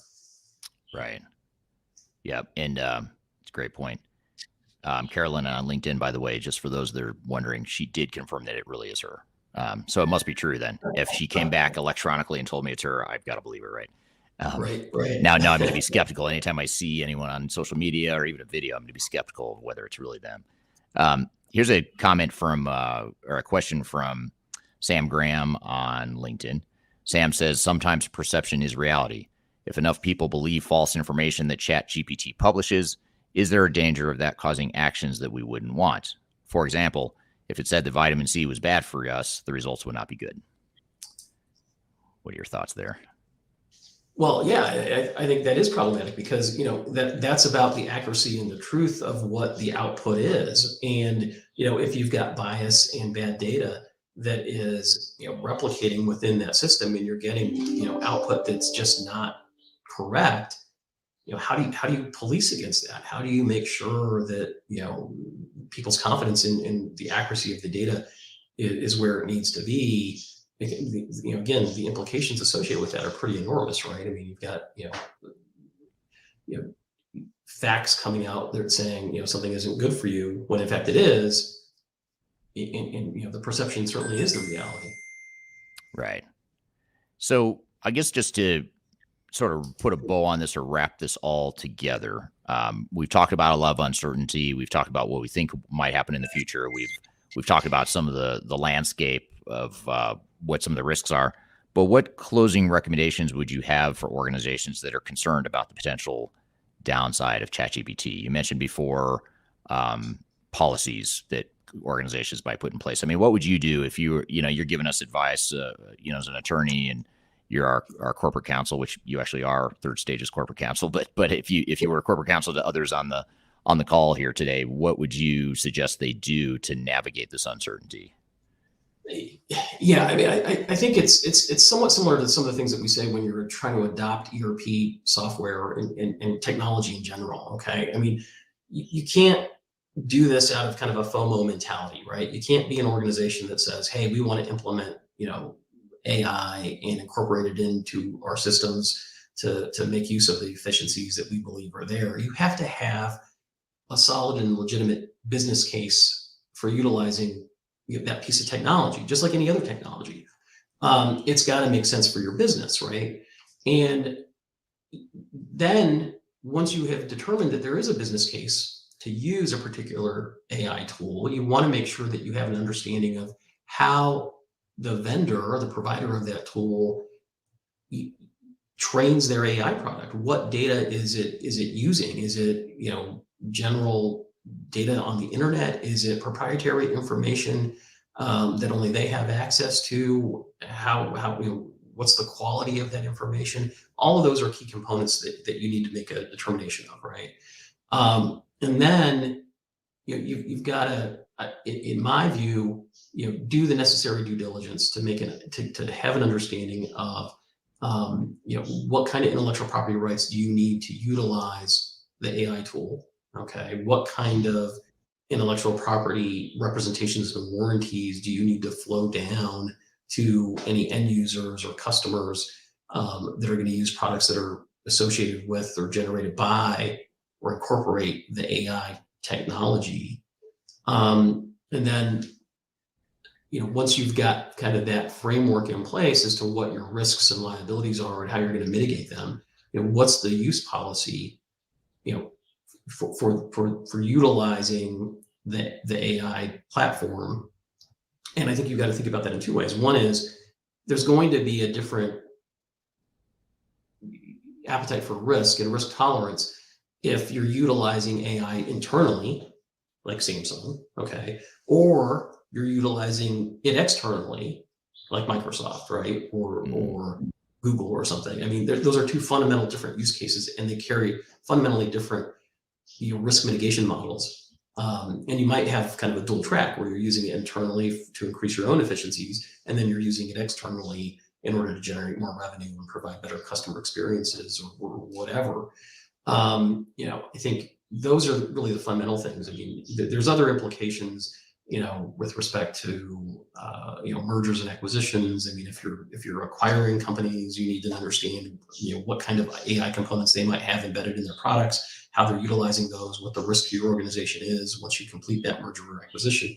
And then again, I'll come back to, how, we talked about reps and warranties from a contractual perspective, that you're going to flow down to your end users, but what about just documents in general that you've signed? What's your limitation of liability? What kind of reps and warranties have you made to other companies regarding, the use of intellectual property, your ownership of intellectual property, and does that need to be modified? I mean, this is not a mature area, right? Even when you look at the terms of use that these AI tools put out, they're not drafted in a way that accommodates every kind of, potential scenario. And so you as a user have to take on this level of due diligence to make sure that you've got the proper scheme in place internally to mitigate the risk and to maximize the use and efficiency of these tools to take advantage of them. Right. Yeah, that's well said. I hadn't thought about the difference between internal use and the public facing use or customer facing use of these tools, and recognizing the need to treat those differently and mitigate risk differently depending on what the purpose is or what the use of the product is. I think in some cases, like I'll give you an example just from my personal experience. I know that there's parts of our team at third stage, they're using ChatGPT, and I didn't tell them to. It's not a policy that you need to use it. We didn't decide to roll it out company wide or anything like that. It's a technology that anyone can go use, just like Google. I don't tell people to use Google, but they do. They use it when they need to go find something or they're looking for something. And similarly, people are using ChatGPT in that way. But we've started to reinforce the caution that needs to be applied here, both in terms of information that might get leaked, but also not relying too much on ChatGPT, because just like Google, we're not going to go Google best practices for how to make a digital transformation successful. That's not what we do. It's based on our experience and that sort of thing. But we might augment that experience with information we find there. But we also have to recognize that just because it's on the internet, just because it's on ChatGPT, doesn't necessarily mean it's true. And so you have to take it with a grain of salt. And so I think just education is a big part of it too, and making sure that in addition to having policies in place, that people are educated of what these risks are, and just how you need to be careful with some of that information. Absolutely. I mean, and the risks are pretty big. It could be, right? Yeah, absolutely. Well, so we didn't talk about this at the beginning of the interview. I think we were both so excited to jump into this topic, we glossed over it. But maybe tell us just quickly a little bit about your, sort of your law practice and what it is you do personally, as well as what TAF does, and maybe just let us know how we can get a hold of you if anyone's interested in chatting with you more about this topic, or they're concerned about it or want to bounce ideas off you. How they get a hold of you? Yeah, absolutely. I mean, like you can go to TAF Law. I'm on there. Marcus Harris. I'm on LinkedIn. You've got a YouTube channel. I mean, I think Marcus Harris Attorney is the easiest way to find me. Unfortunately, you got to put attorney because there's a couple of athletes that rank a lot higher than I do. So, but regardless, my practice is really focused on intellectual property and technology issues, general intellectual property issues, and certainly enterprise software related issues, from litigation to contract drafting and negotiating. And so we're at the forefront of a lot of these data privacy issues, and certainly issues just like this that are starting to come up more and more in our practice and really impact our clients in a big way. And the approach that we have to all of this is it's not the Italian approach where you just say no. It's really an approach where let's get to yes. Let's figure out how to mitigate the risks in a manageable way to get you as a business or a consumer to utilize what you need to use. But as long as you're aware of what you're getting yourself into and you can mitigate it, that's the way we like to approach these things. Yeah, absolutely. Yeah, it's well said, and that's why you're such a perfect guest for this topic, because of your intellectual property focus and background, as well as your software technology background and focus as well. So I imagine in the next few months you're going to have a lot more to talk about as you get more engaged in resolving some of these issues for more and more organizations that you work with, or more and more clients that you work with. So we might have to do a touch point here later in the year to see where we are. Any new updates on this whole ChatGPT OpenAI thing? All right, thank you, Marcus. Great stuff. Very interesting topic. I learned a lot in that discussion. So much so that I think there's more discussion to be had around it. In fact, Kyler and I will unpack some of the threads and comments and patterns in that discussion. And thank you to the audience as well for all the great questions there. Had some really good questions and comments that went along with that. And clearly a hot topic, or clearly a topic of great interest in the technology and digital transformation space. So when we come back, we'll have a brief discussion to sort of debrief and recap some of the high points of that discussion. But first, we'll take that break. You're listening to Transformation Ground Control.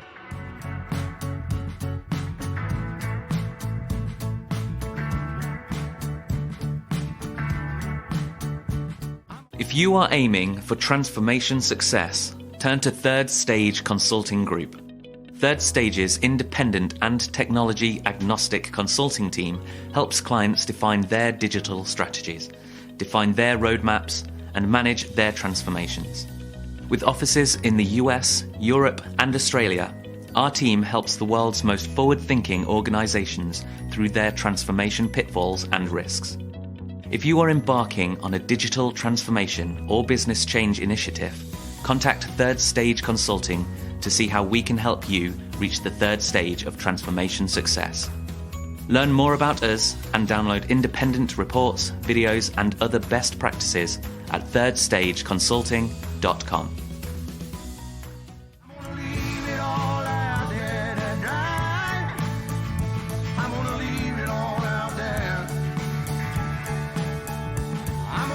Hello, welcome back to Transformation Ground Control, episode number 117. My name is Eric Kimberling, here with Kyler Cheatham from Third Stage Consulting, and you can find new episodes of the show every Wednesday on YouTube, Facebook, LinkedIn, and Twitter, as well as audio podcast platforms throughout the world.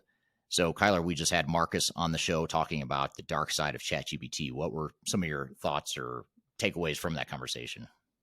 Well, first of all, I'm terrified, a little bit Right. around all of, the potential downsides. I mean, it's such an important conversation to have, especially, in an organization, and kind of trying to understand how you protect not only your intellectual property, but your data. So I guess when we look at it, and you look at organizations now, especially as leaders, executive leaders of organizations, how do you ensure that your workforce is not creating risk for your implementation or intellectual property, when it comes to an example like Samsung, which some of our commenters mentioned that they had some intellectual property that they actually used to fix code, via ChatGPT, that was found via that internal audit. So, what are some safeguards that organizations can do now, knowing it is such a viral trending topic, to ensure that they're educating their workforce or creating kind of some safeguards around these new technologies that do offer a lot of opportunity, but also risk at the same time? Yeah, it's a great question, and I agree with Marcus's assessment or his comment. I think he made it a couple times in the discussion that the answer is not necessarily to ban it. So I don't know that if I'm the leader of any organization that I would say ChatGPT is banned within this organization, but I would put clear policies and procedures in place around what it can and can't be used for. Because I think a lot of this is pure education. I don't think that, I guess I don't know the Samsung situation, but I suspect if I had to guess, I would guess that those employees at Samsung that were caught or they were exposed during the internal audit as having shared confidential information, I bet they didn't know that there's a risk with that. I bet they thought they're just talking to this generative AI model. They're going to get an answer back that they're looking for, and they're going to go on and continue with their work. I don't think, most people are probably going to think that there's a risk, but hell with it. I'm just going to put the information in there anyway. I don't think that's going to be the case with most employees. Now, there are going to be nefarious bad actors or people that don't care about confidential information or flat out want to steal it. That's the case now, and that's not going to change. So, you're going to have some of that, but I don't think it's going to be because of generative AI or OpenAI or ChatGPT. I think if people want to steal information or be reckless with it, they're going to steal it or be reckless with it, whether it's via email or paper or something like ChatGPT. So I think a big part of it is recognizing you're going to have the exceptions like that, where it's the people that are intentionally or recklessly doing things, in which case you need to have controls in place like internal audits and like other safety precautions like that. But I think it also goes back to just general education and policies and procedures. It is something I would not just throw into an employee handbook and make everyone sign off on a new employee handbook without telling them, like, hey, here's a major change and here's why it's in there and that sort of thing.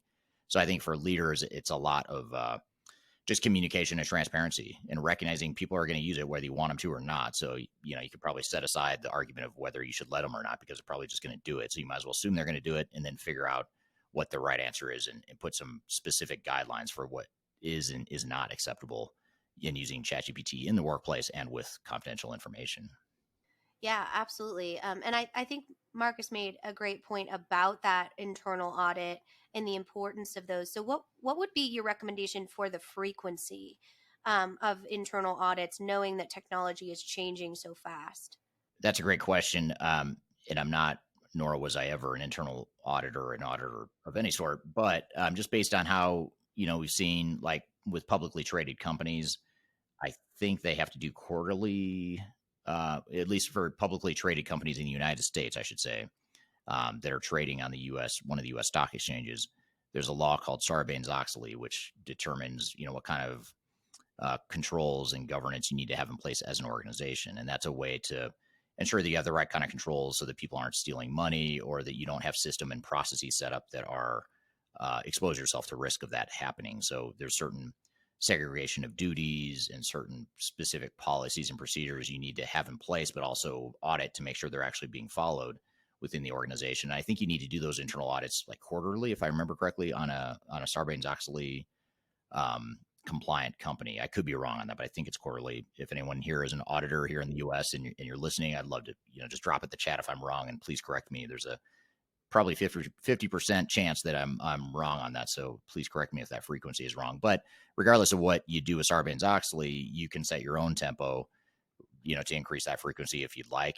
For something like ChatGPT, I'd recommend more frequent audits and communication early on, just because it is so new and so many people don't fully understand the implications of this, including myself. If I look at myself 2-3 months ago at the start of 2023, I really had no idea what ChatGPT was or how it worked. So for me, someone who's presumably knows more than most in the tech space about emerging technologies, the fact that I only learned about it just a few months ago means that others might just now be learning about it, or just don't know about it still. So there's an opportunity here for you to get ahead of it because it is so new, and I think that's what leadership needs to do. And they just need to embrace the fact that it's there and figure out how they're going to set into place communications and policies that are going to mitigate those risks.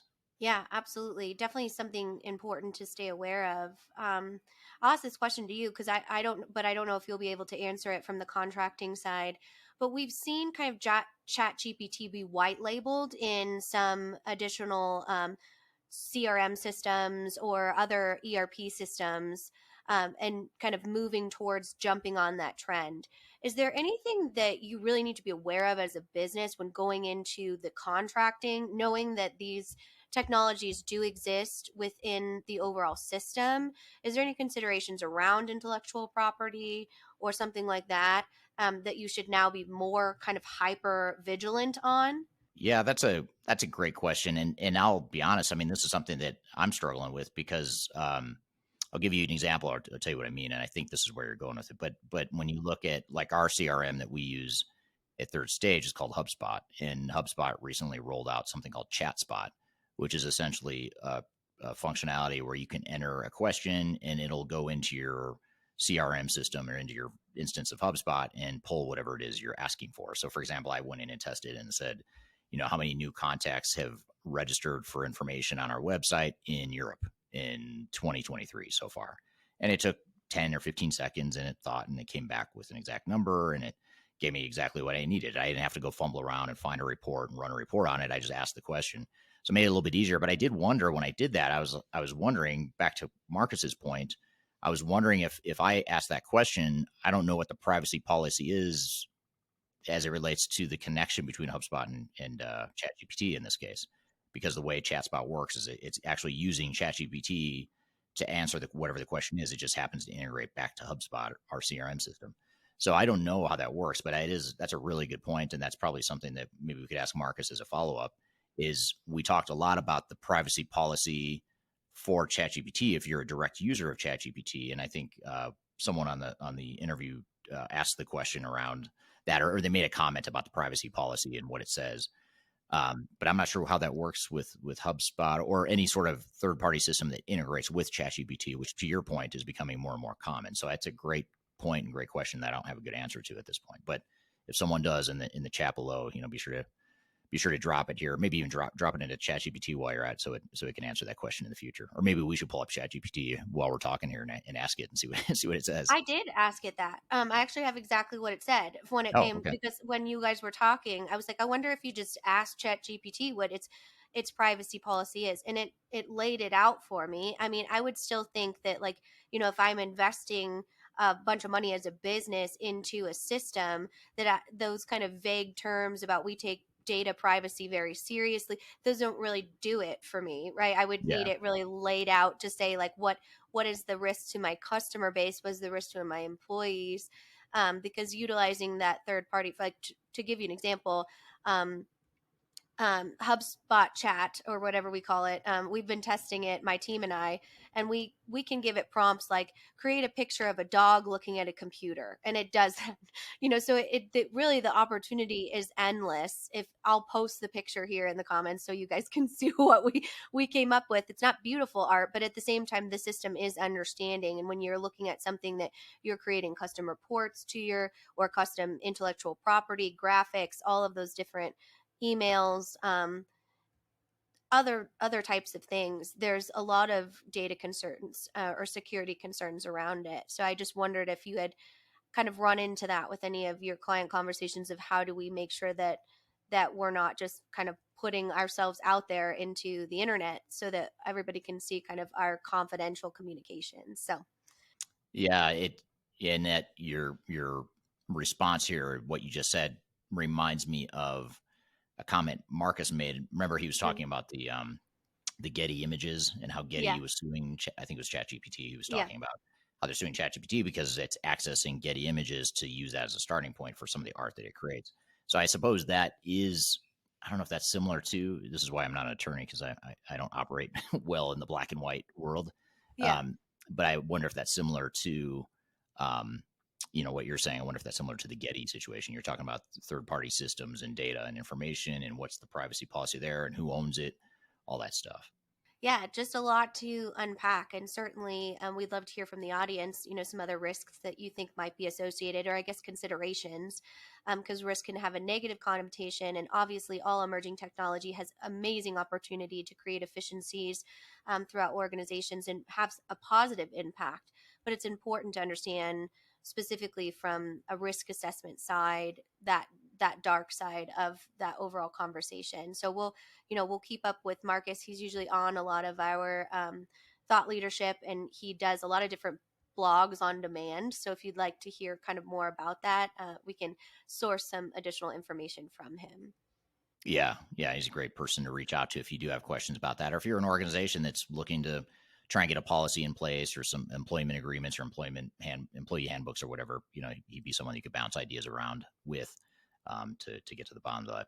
But I do agree, this is something we'll have to keep an eye on. We'll have to watch and see how this unfolds. And something tells me that in the next few weeks, few months, or maybe even by the time this podcast actually appears in the public, things will have changed so much, and you and I will know so much more than we know right now at this very moment. And that's what's so fascinating about it, is every time we have a topic, or every time we talk about it, it seems like it's obsolete within minutes or hours or days. In fact, when I recorded I recorded a video recently that was, I think last week, published on my YouTube channel that was basically what is ChatGPT and what are the pros and cons.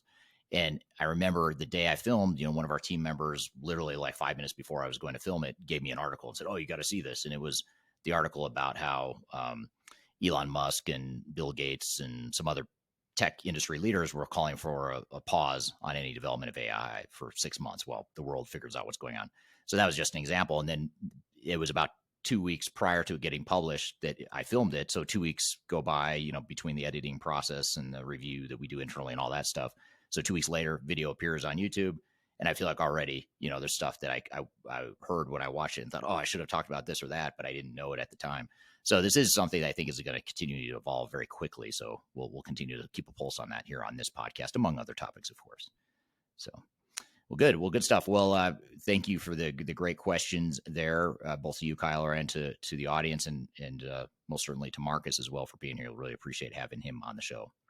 So we're going to shift gears now and broaden our purview a little bit, broaden our lens of what we're going to talk about here as it relates to digital transformation. We're going to sort of pull back here and look at broader trends or just broader lessons from the last 5 years of digital transformations. And the reason we're talking about last 5 years in particular is because we recently celebrated our 5-year anniversary at Third Stage Consulting. So it was 5 years ago this month that I started the company, and here we are, much different, much bigger, much more successful company than we were 5 years ago when we had zero revenue and no clients, and I had no idea if it was going to work or not. So it's a good spot to be. So now it's fun to look back and see what we learned from our was about 300 or more different clients that we've worked with in the last 5 years. We want to try to summarize some of those lessons, and we're going to do that here between you and I, Kyler. We'll try to unpack what we've learned here. So we'll do that as soon as we take a quick break. But first, we'll take that break. You're listening to Transformation Ground Control.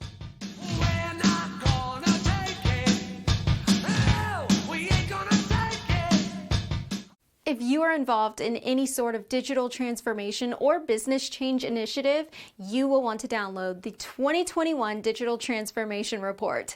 With its comprehensive overview of business and technology trends and best practices, this report is a must-have guide for any transformation project or executive team. Download this free report by visiting Third Stage Consulting at thirdstage-consulting.com.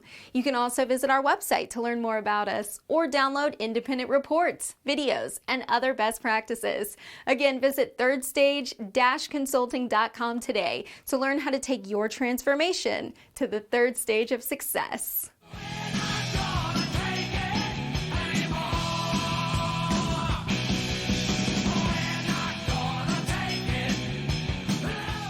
Hello, welcome to Transformation Ground Control, episode number 117. My name is Eric Kimberling here with Kyler Cheatham, and we have new episodes of this show every Wednesday on LinkedIn, YouTube, Facebook, Twitter, as well as audio podcast platforms throughout the world. So be sure to check out past episodes on there and stay tuned for future episodes as well. So we have an exciting conversation we're going to have here between Kyler and myself and others from the Third Stage Consulting team. And we're going to talk about 5 years of digital transformation lessons in the technology space. And again, the reason why we're focused on 5 years is because we celebrate our 5-year anniversary as a company this month. We've worked with over 300 different client organizations throughout the world in our 4 primary offices. We're based in North America, which is where Kyler and I are in the United States, but we also have offices in Europe, in London in particular, as well as Asia Pacific and Africa as well. So we have multiple offices throughout the world, clients throughout the world, consultants throughout the world, and we're going to try and summarize everything we've learned, qualitatively. What are those big lessons and takeaways from our 5 years of lessons of working with those clients?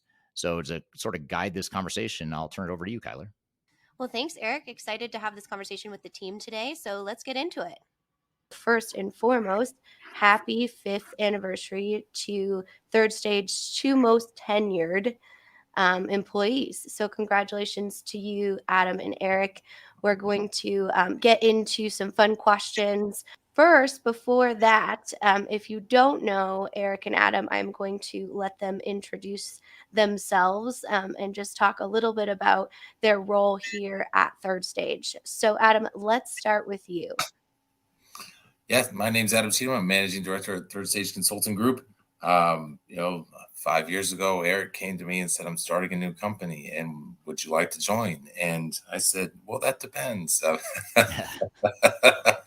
Obviously, it turned out fairly well for each of us. Really proud to be here. This is a great milestone for Third Stage Consulting Group. So glad to see so many people from so far away. I see Lebanon, India, the Netherlands. I saw Nigeria in there, of course, Denver, London. Whoa, you're stealing my job there, buddy. Well, I just am fascinated by it. I love our reach. I love our company. It's just a great position for us to be in, and just great resounding success that shows with the people that love to join us on these. So thanks for having me. Absolutely. And over to you, Eric, obviously CEO and founder. Maybe give us kind of your overall vision of starting the company and some exciting milestones to kick us off today.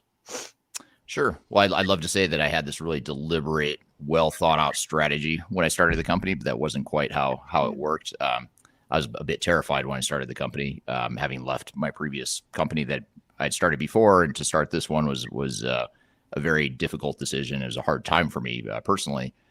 So it's really cool to see that not only were we able to survive, not only was I able to just feed my family. That's really my main goal to start, was just to make sure, I could not disrupt our income as a family.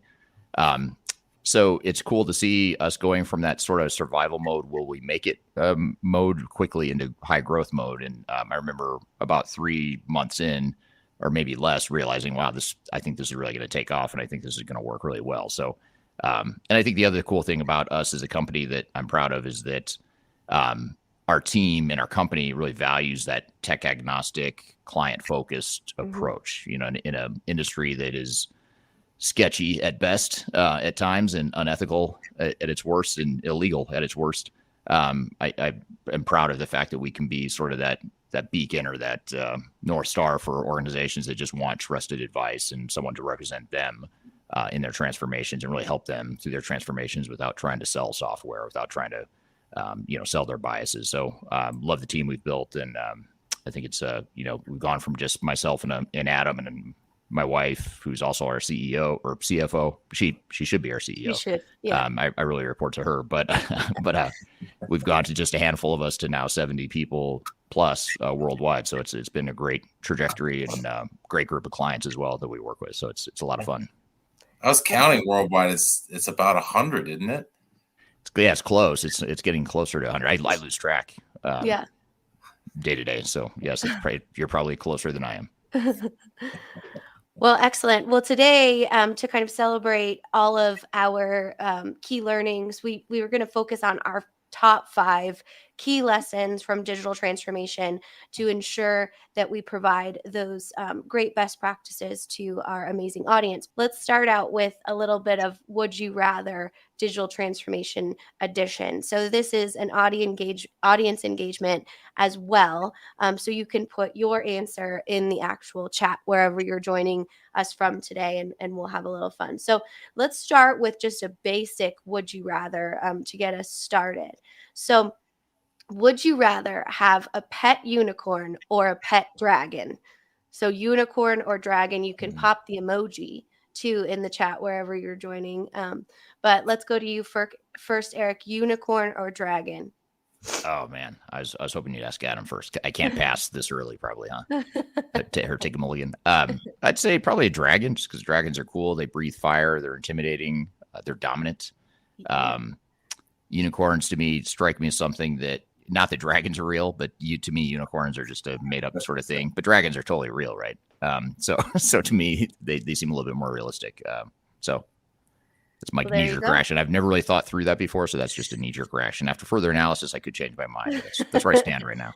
Well, this is the goal of this game: is there's no "it depends" allowed. So we're getting into the real meat of it. So Adam, right. Unicorn or dragon? And just remember, our 2-year-old daughter is listening at this point, so you do have a biases there. Well, I've seen Game of Thrones, so I'm gonna go with the dragon because that's I had to find myself thinking, if I was stuck with a dragon or a unicorn and had to fight somebody with the other, where would I rather be? And I would rather be on a dragon. Yeah. There you go. And Darren, which I assume is from Wales, on LinkedIn told us, just teaching us that the dragon is actually one of the national emblems of Wales. So there we go. We learn something new every day. But we got a lot of dragons. I will say, I'd be team unicorn on that as well. But so our next one, going into more of a digital transformation, would you rather work with a software that is very user-friendly but lacks advanced features, or a software that is feature-packed but difficult to use? And Adam, we'll go to you first on this one. I would rather use something that feels natural. A natural fit is always a good thing. And so for me, I would rather use something that was easy and simple and got me what it is I needed quickly and simply, than have to go looking for it and spend extra time on that. What about you, Eric? Yeah, I'd agree with that. I'd definitely go user-friendly, less features. Partly because you look at most organizations, they can't get the value out of the simplest technologies as it is. So the last thing they need is more complexity and more features. They just need to figure out how to use the ones they've got. And also another data point I always look at, or not always, I've never been asked this question, so I don't know what I'm talking about or why I would say always. But as I think about it right this moment, one thing I think about is some of the software reviews I do on YouTube, on my YouTube channel. It's funny, the negative comments about whatever software I'm reviewing objectively, where I talk about the pros and cons, I'd say by far the number one sort of negative response I get on those reviews is the user friendliness of the whatever the software is. So it's a lot of times it's product X sucks because it's hard to use. I mean, rarely do I hear, the features are lacking or it can't do certain things. It's usually because it's hard to use. So I think that's something that the world craves more of, is user friendliness. Absolutely. Very interesting. There's a differentiator here, though. I would rather use the user-friendly software, but I would rather my company right use something more feature-rich. So there's more behind the user-friendly nature of what it is I see. But maybe that's a bit selfish. But so what if everyone says that, though? What if everyone in the company wants user-friendliness, but they want complex or more features for the rest of the company? That's no one's willing to accept. nobody's willing to accept the more complicated version, then I think you got to go with user-friendly. That's at the end of the day, we got a link to end users not only saying adoption is quicker, but adoption is the key, right? It doesn't matter how many features you have if you aren't going to use them, and you're going to do all of that nonsense in Excel anyway. So I would much rather have a user-friendly software. But if I could be in a position where my team was capable of understanding complex, feature-rich, then let's go for it. Absolutely. Yeah. Well, definitely an it depends in there, but I'm glad everyone's picking it aside.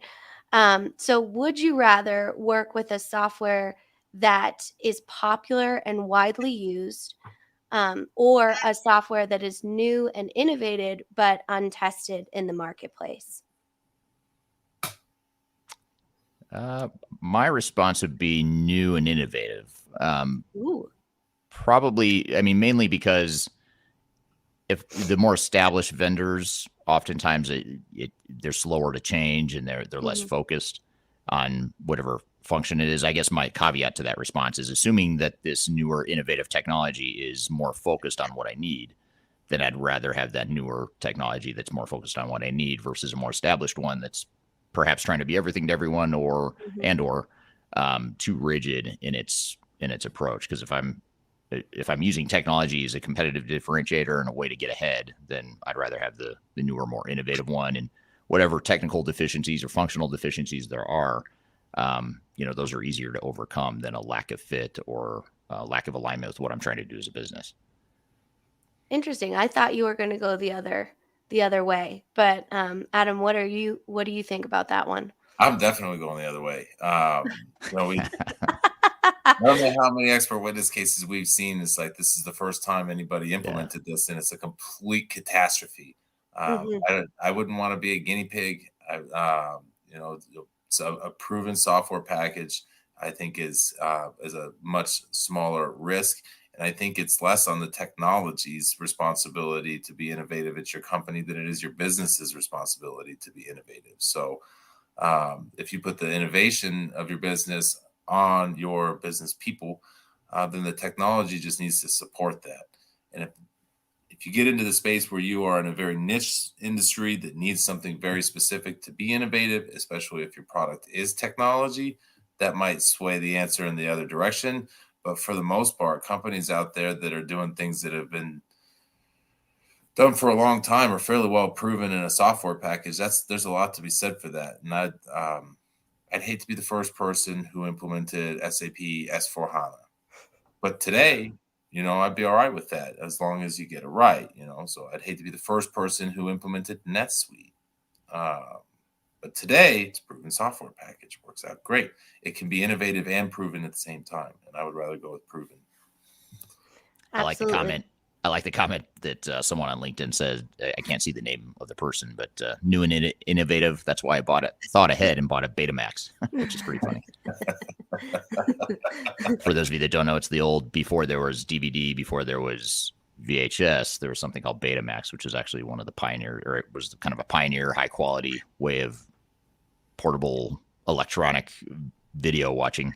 And it didn't quite last beyond a sort of a flash in the pan timeline. So you may also remember HD DVD. Yeah, right.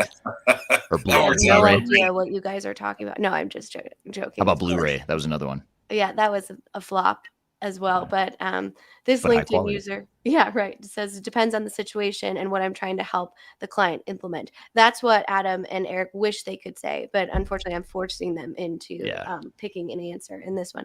We're here with members of the Third Stage team talking about 5 years of lessons with our clients over the 5 years that we've been in business as a company.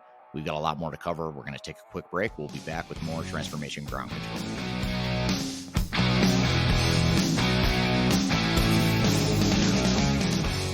Interested in working for a company that truly values your unique skills and experience? Here at Third Stage, we don't hire based on resumes alone.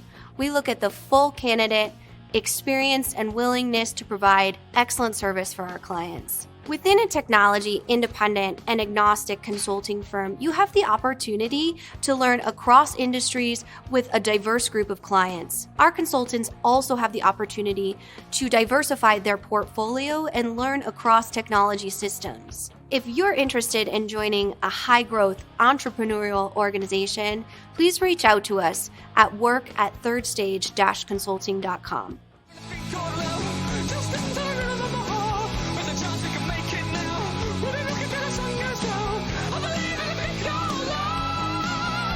Hello, welcome back to Transformation Ground Control, episode number 117. You can find new episodes of this show every Wednesday on LinkedIn, YouTube, Facebook, and Twitter, as well as audio podcast platforms throughout the world. And Kyler, you're leading us through a conversation with myself and others on the Third Stage team talking about some of our lessons over the last 5 years of helping clients through their digital transformations. Let's jump back into the conversation, Kyler. And this one's really going to just blow up the chat here because it's very controversial. Would you rather work with a software that is cloud-based or on-premise? Cloud-based, for sure. I want to set it and get it. What about you, Eric? I'd say both. Part cloud, part on-premise. I'd put the commodity stuff in the cloud, like financials and GL, AP, reporting, analytics, stuff like that. And then I would put some of my customer facing or product facing or competitive differentiating functions on-prem, or at the very least, it would be on-prem, but or in the cloud, but single tenant. So I've got the ability to tailor it and customize it and that sort of thing. So I would do sort of a hybrid. Hybrid. There we go. Yeah. And my last this or that question here, and then we'll get into those top 5 key lessons. Actually, I want to pick on that. You want to be on the front edge of a technical and innovative, new technical and innovative software, but you certainly can't let go of the on-premise. Like, this seems contradictory here, Eric. Well, I'm making a couple assumptions. One assumption is that the cloud stuff still isn't fully mature, right? In 5 years, I probably change this answer, 10 years, whatever it is. But right now, there's so much that's still immature, some of those edge solutions. So I'm assuming, in a perfect world, that those edge solutions were mature in the cloud. Unproven, right? What's that? That they're unproven, though, right? Right. Well, that's the thing. If they're on-prem, they are proven. They've been around for longer. So you've got. But you want the unproven innovative software. Oh, man. That's true. That's why I'm going cloud, too. That's why I'm hedging by having some cloud. Yes. He's hit his capacity of being able to be boxed in. He can't do that anymore. Exactly. I had enough trouble with the last 2 questions where I had to choose one or the other. I had to somewhere be in the middle. My last one here is, would you rather work with a client that is incredibly technically sophisticated or a client that is more emotional intelligence and OCM focused, organizational change management focused? So question there, because we have clients in all spheres of industries and businesses that are technical or non-technical. So I'm interested to hear what your preference would be if you could choose. Who's first? Not everybody. I have a strong reaction to this. I have a very clear, strong reaction, which you probably already know. But I'd say emotionally intelligent. Even if they know nothing about technology, I'd rather take that organization. Because sometimes, I don't want to say ignorance is bliss, but when it comes to technology, some of the most successful transformations we've been through have been with organizations that are highly emotionally intelligent and they lack technical capabilities or technical skills. But they have a way, those types of organizations have a way of not complicating things. They have a way of simplifying and a way of cherry picking and being more selective and deliberate about technology, versus the more technical companies are more likely to get convoluted and confused and overly complex from a technical perspective, which just creates more problems on the human and operational side. So for sure, the emotionally intelligent, low technology type of company. What about you, Adam? I'm going to strike a middle ground, and I'm going to say I would rather work for a client that understands the value of what it is they're hiring people for and where it is their needs are. You could be highly emotionally intelligent and have no idea about technology, but think you do. And that's a disaster. You could be technically inclined and be very educated in that, but know that you don't have the emotional intelligence or the change management know-how. And that's a far better scenario. So I would rather work with somebody that can be understanding of the big picture and the partnership involved, and know where it is, have a self-awareness. So maybe that's a way of backing into the emotionally intelligent side of things. I'm not necessarily as worried about the change management or the technical management as I am about somebody who knows what they need, knows where their gaps are, so that I can help with that. Very true. Yeah, and a lot of people are agreeing with you here. David on LinkedIn says, EQ, you can teach tech easier than change behavior, which is so true. And then adapting to change here, we have they can be quicker in adapting any change versus technically competent. So a lot of similar reactions to the audience. And we do have one other question that I feel like I have to ask at this point. Beatles or Elvis? Would you rather listen to the Beatles for the rest of your life or Elvis for the rest of your life? Since we are Beatles for sure. music focused here. What about you, Adam? I mean, it would have to be the Beatles because they've got a whole lot more out there. But I think if I had to commit to one particular music background, there's a bit more of I like the story of Elvis much better. So if it's just the music, it's got to be the Beatles. If it's the whole picture, it's Elvis. Well, there we what go. About the songwriting though? You can't beat John Lennon and Paul McCartney on the songwriting front. Elvis didn't write his own stuff. But you know what? Elvis did perform the things that he did quite well. Yeah, he is the king of rock and roll. So it's true. But the Beatles evolved more. They pushed the boundaries more. They got weird in the 70s before they broke up. That's true for everybody though. So yeah, exactly. Exactly. Well, good. Well, if you have the audience members any more would you rather questions, go ahead and pop them in the comments. Elvis is still alive. Yes. Leave it to someone from the third stage team. I know, right? To call that really out. Disrupt. Absolutely. But if you have additional questions for Adam and Eric, as I pull them back on track here to talk about these top key lessons about digital transformation, go ahead and pop it in the comments wherever you're joining.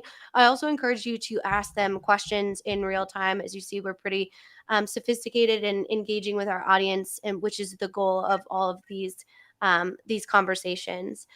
So with that, let's get into kind of the 5 key lessons that we look at. So I want to kind of go back to the importance of technology agnostic and independent advice in the overall digital transformation area, just to kind of set the baseline for why do companies like Third Stage or Third Stage advisors, why are they so important to have that perspective and that dedication to business goals in the overall dynamic of a digital transformation? So with that, let's go to Adam first as well.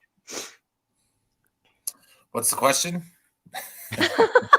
He's still thinking about Beatles and Elvis. I know, right? I should have never started with the game because now we can't know. So I asked, what is the importance of independent and technology advice or situations in the digital transformation marketplace? And it looks like probably one of our children interrupted him. So now we're going to go to Eric with that question. We have a 2 and a 4-year-old, so it's a wild time at the Cheatham household. I like how he just went off camera instead. Yeah, he was like, no. He's like, no, I don't like that question. Pass. So I guess I have to answer it. Yeah, you do. Yeah, so I think when I look at the industry and the reason I wanted to start a company that was independent and tech agnostic is just because the industry as a whole the tech industry is so big and sophisticated and well designed to sell software. I mean, you've built not only software vendors, but a whole ecosystem of system integrators and consultants and industry analysts. They're all on the side of vendors. Vendors are using their money and influence to influence the market to adapt as much of their software as possible. And there's nothing wrong with the profit motive or capitalism, at least in my opinion, but it becomes a problem when you're a customer and you need someone to represent you and not the software vendors. It's just it's not a level playing field, or it hasn't been historically. And so having that independent agnostic advice to not only define what the best technology or technologies are for your organization, but just as importantly, how you implement that technology from an agnostic perspective that's not only focused on one vendor, but also not only focused on technology. Back to the EQ, the emotional intelligence question. You need a technology agnostic advisor that isn't myopically focused on deploying technology. You need someone that can look at the overall program management, the program strategy, the organizational change and adoption, and the business process reengineering, the integration and the data of multiple systems.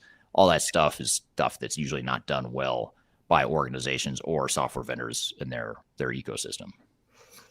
Absolutely, well said.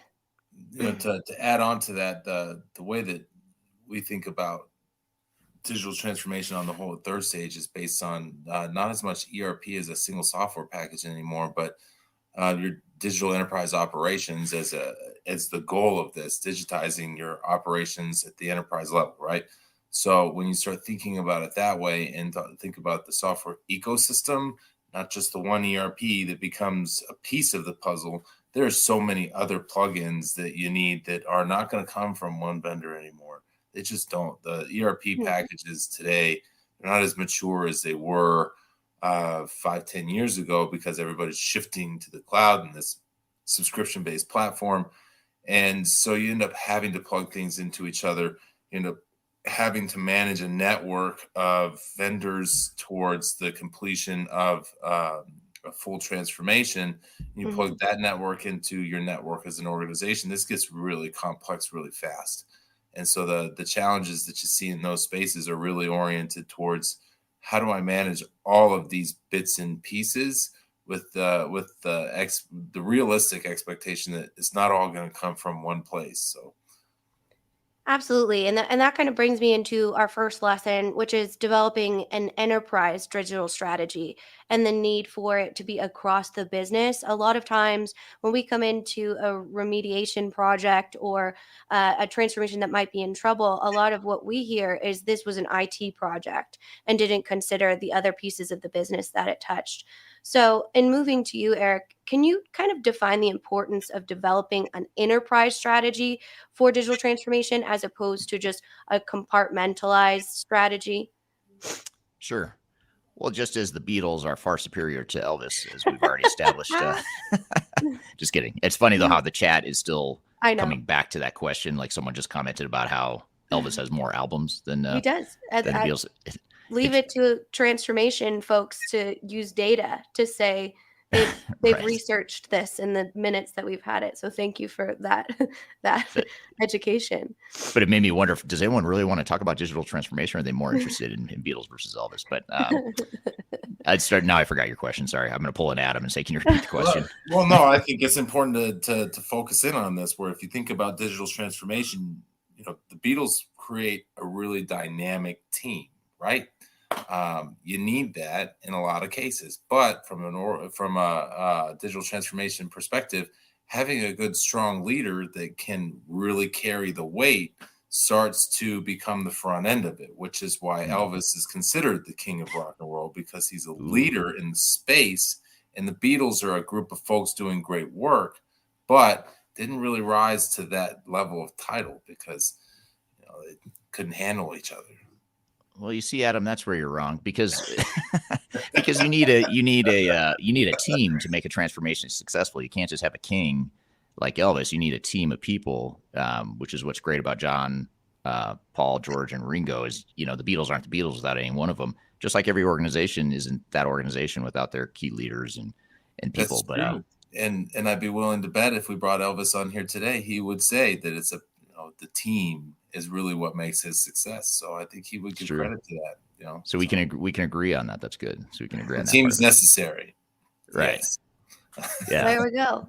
Well, I really didn't see this conversation unfolding this way when I, picked the game, but I'm really glad that we can find some key nuances and lessons, right, from Elvis versus the Beatles, as well. And I love how Seth is taking it a whole new sort of similar direction. Seth on LinkedIn is talking about Wings. I love it. He's let's go down another side detour with Paul McCartney in Wings. I like it. We've got Nirvana in here. We've got Journey in here. So we've got a lot of music reference. And I should mention, or actually I'll let you mention, Eric, what is Third Stage named after? Yes. So Sorry, the chat's pretty funny today. I don't know. I don't know if we're doing a good job of drawing out the for funny. this conversation, right, Kyler? We're still on track for that. I know. Yeah, I guess. But this whole conversation is going off the rails pretty quick, but I like it. So the name third stage is a two-part meaning or two-part metaphor or reference. One is a metaphor for a space launch. So third stage being a third stage boost that gets a rocket up to its ultimate height and speed. First and second stage is get it off the ground up into space, but then the third stage is what gets you into orbit. And so we just use that as a metaphor for digital transformations. They're difficult. It's hard to fight gravity and inertia. It's hard to get to that third stage of success, and there's a lot of risk along the way. So our job and our goal and our mission is to help clients through that journey to get to the third stage.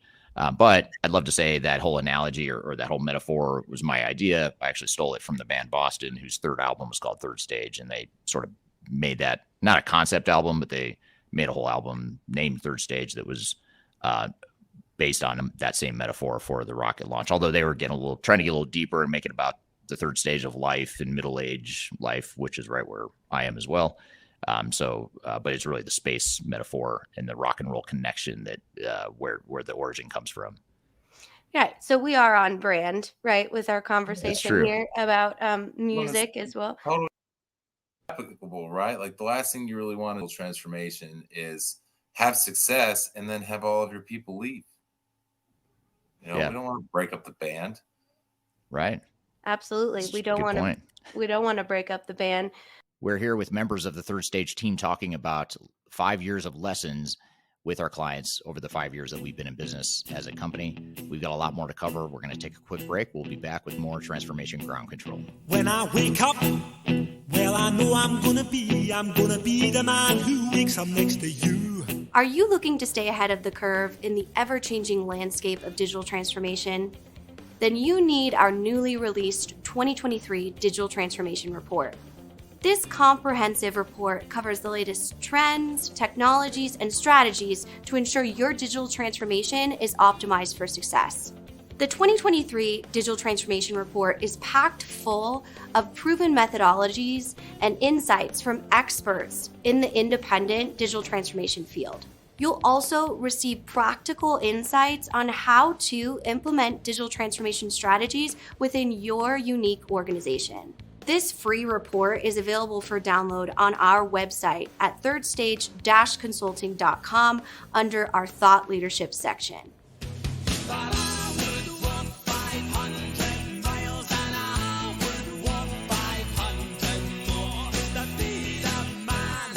Hello, welcome back to Transformation Ground Control, episode number 117. You can find new episodes of this show every Wednesday on LinkedIn, YouTube, Facebook, and Twitter, as well as audio podcast platforms throughout the world. And Kyler, you're leading us through a conversation with myself and others on the third stage team talking about some of our lessons over the last 5 years of helping clients through their digital transformations. Let's jump back into the conversation, Kyler. Our second lesson is embracing innovation. So we kind of talked about the importance of that innovation versus the balance of having a really established system. So I want to talk a little bit about the strategies for fostering an innovation within an organization to make sure you're getting in front of things like the resistance to change or the fear of new emerging technologies. So Adam, can you talk a little bit about the importance of having that innovative mindset on your transformation core team? Yeah. So I think that the reasoning behind this is what you want to get after, right? What are we trying to do with a digital transformation? And we are trying to gain efficiencies and effectiveness and additional visibility and transparency and all of these great things into our business. And we're talking about creating an innovative change. And that's the important part of the transformation. So if you don't respect the idea of innovation within this, you end up with just recoding your old processes and paying more money for them. That's really the challenge there, right? And when you start to innovate your processes to fit that innovative technology, that's where you really start to strike a chord in how your business can change and adopt, and then you bring your people along with that, right? That's a key component as well.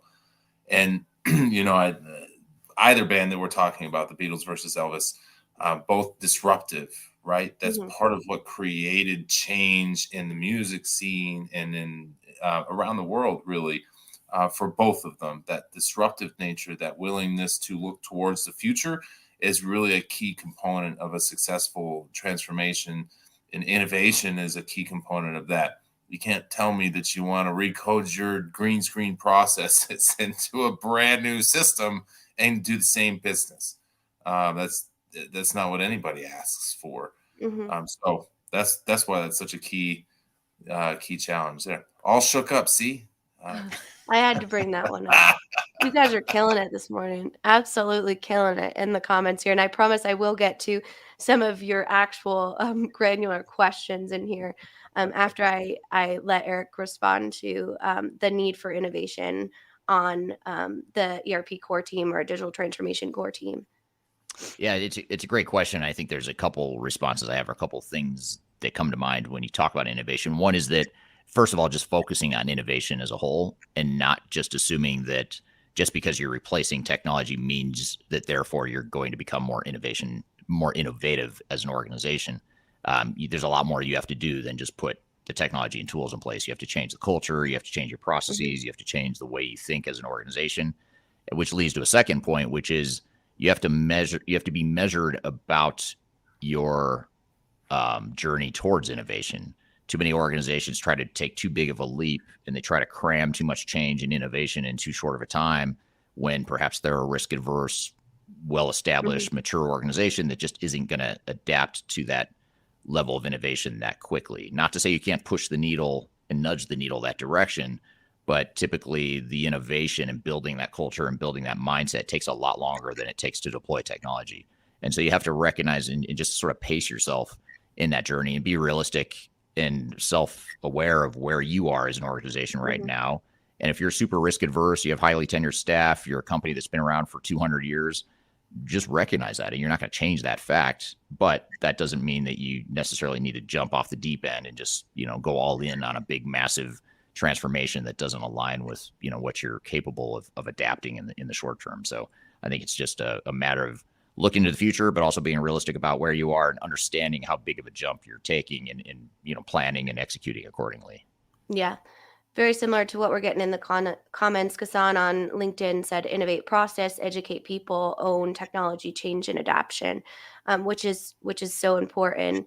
And I think it brings us to our third lesson, which is a culture of readiness. So let's talk a little bit more about the importance of assessing the readiness or the current state of the organization, because we see a lot of really well-intentioned clients come to us saying, we want to do A, B, and C.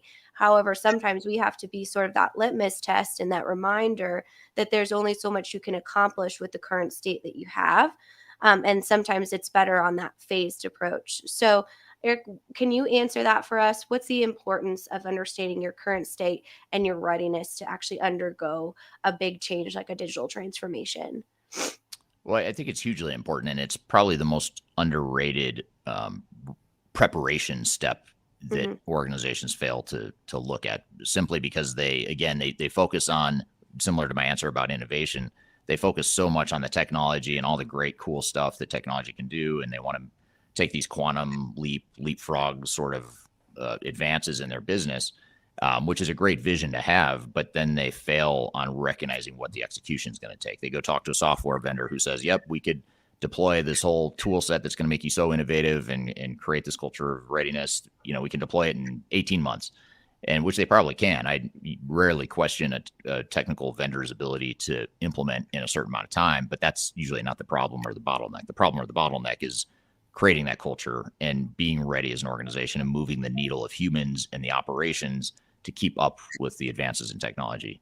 And one thing I was talking with one of our other colleagues here in the office yesterday, who's going to be on this podcast here in a couple of weeks, is we're talking about that growing divide between technology and humans, and how technology is changing exponentially faster than the ability of humans.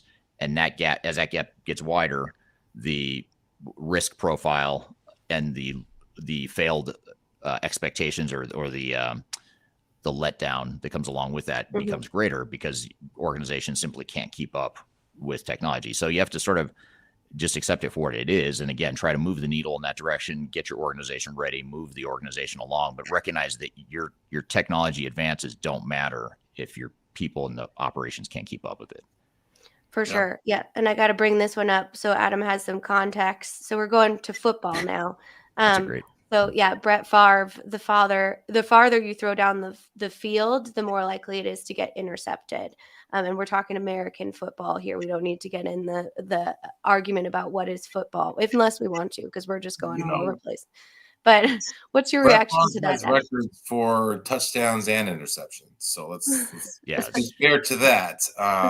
But it's at the end of the day, I think you got to focus on what's realistic. If you got a shot at it, business is about taking chances. It's everything you do in business from a day-to-day perspective is a risk in and of itself, right? Some of them are lower risks, some of them are higher risks, like 5 yards versus 60. But at the same time, sometimes you got to go for it. Sometimes you got to know where your limits are, right?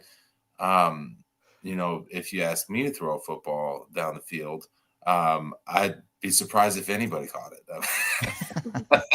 So there's also that.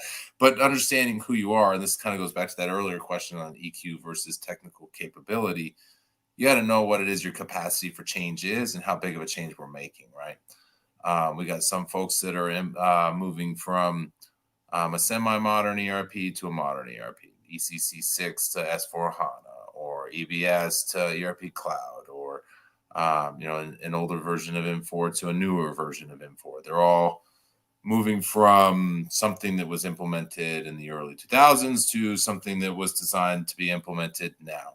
And then there are folks who are literally telling us we have been on this software since 1980. That change is going to be more significant. And so the scope and the magnitude of that change is a key component of it, right? How far are we going? And then what are our people's capacity for change? Folks that tend to change more regularly tend to be a little bit more caught up. So the farther behind you are, that's usually an indicator that you're also going to struggle with the ability to capture that change. So that's where I think about readiness to get back to that conversation, which is knowing who you are and what you're working with. How far are we going? What does our future state look like? Not everybody out there needs to be on the bleeding edge of technology, and there are more traditional industries that are going to be more conservative in where it is they're going to go. So they don't want to be on the cloud. They don't want to be on the front end of it, and that's okay. That moves the baseline of change back a little bit, makes it maybe more attainable. So how much change can we consume at once? And then your plan should realize that, right? We want to take this in digestible bites as opposed to all at once. So that's the way I think about readiness, and understanding where it is you're coming from, where it is you're going, and how it is you're going to be able to get there. What tools you have, those types of things. Absolutely. Yeah, those incremental steps, certainly. That's definitely important to kind of understand. So I'm still on the Brett Favre thing. I have to come back to that for a second because I have an important analogy here. So we're based. So Third Stage as a company is based in Denver. Our global headquarters is based in Denver, and that's where I am today. And you guys are close to Denver as well. But the reason I bring up Denver is because Brett Favre or Denver Broncos, the first Super Bowl they won was against Brett Favre. And if you look at the stats of that game, I mean, Brett Favre did the Brett Favre stuff. He had more passes, he had more yards.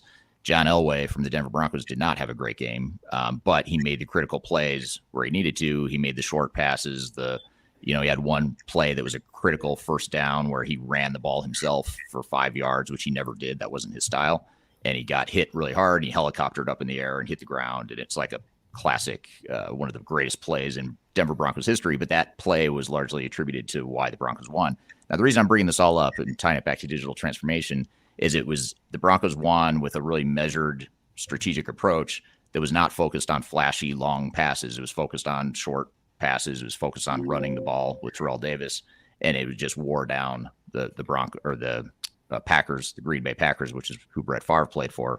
It wore down their defense over time, and the Denver Broncos were smaller. They weren't favored. They were the underdogs. But to me, that's a good analogy for digital transformations. I mean, you don't have to take the long, deep pass and hope that someone catches it. You can. It's usually more effective, and you have a higher likelihood of success to take those smaller, measured approaches or steps in your transformation. So I'm trying really hard. It might be a stretch. I'm trying really hard to bring the analogy full circle back to digital transformation here. Yeah, I'm going to poke a big hole in that and ask, how many attempts did it take? How many failed shots at this did John Elway have before he got it right?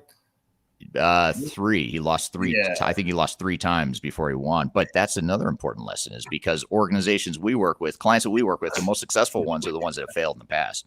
The ones that are the highest risk and the hardest ones to work with are the ones that they've never been through a transformation or they've never failed in a transformation. Then they get this false sense of confidence. They have blind spots.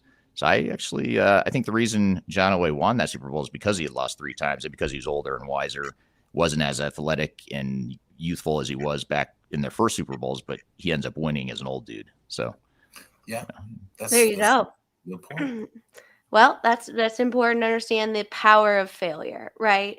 Which kind of brings me to our last lesson, which is investing in the right technology. Because a lot of times we see that failure stem from having a mismatch in selecting the technology for your organization, which can be a very complex undertaking because of the saturation in the marketplace, because of the agendas of vendors when they come in and do demos, which is something, we help kind of remediate. We're here with members of the Third Stage team talking about 5 years of lessons with our clients over the 5 years that we've been in business as a company. We've got a lot more to cover. We're going to take a quick break. We'll be back with more Transformation Ground Control. A man decides after 17 years that what he goes there for. If you are aiming for transformation success, turn to Third Stage Consulting Group. Third Stage's independent and technology agnostic consulting team helps clients define their digital strategies, define their roadmaps, and manage their transformations. With offices in the US, Europe, and Australia, our team helps the world's most forward-thinking organizations through their transformation pitfalls and risks. If you are embarking on a digital transformation or business change initiative, contact Third Stage Consulting to see how we can help you reach the third stage of transformation success. Learn more about us and download independent reports, videos, and other best practices at thirdstage-consulting.com.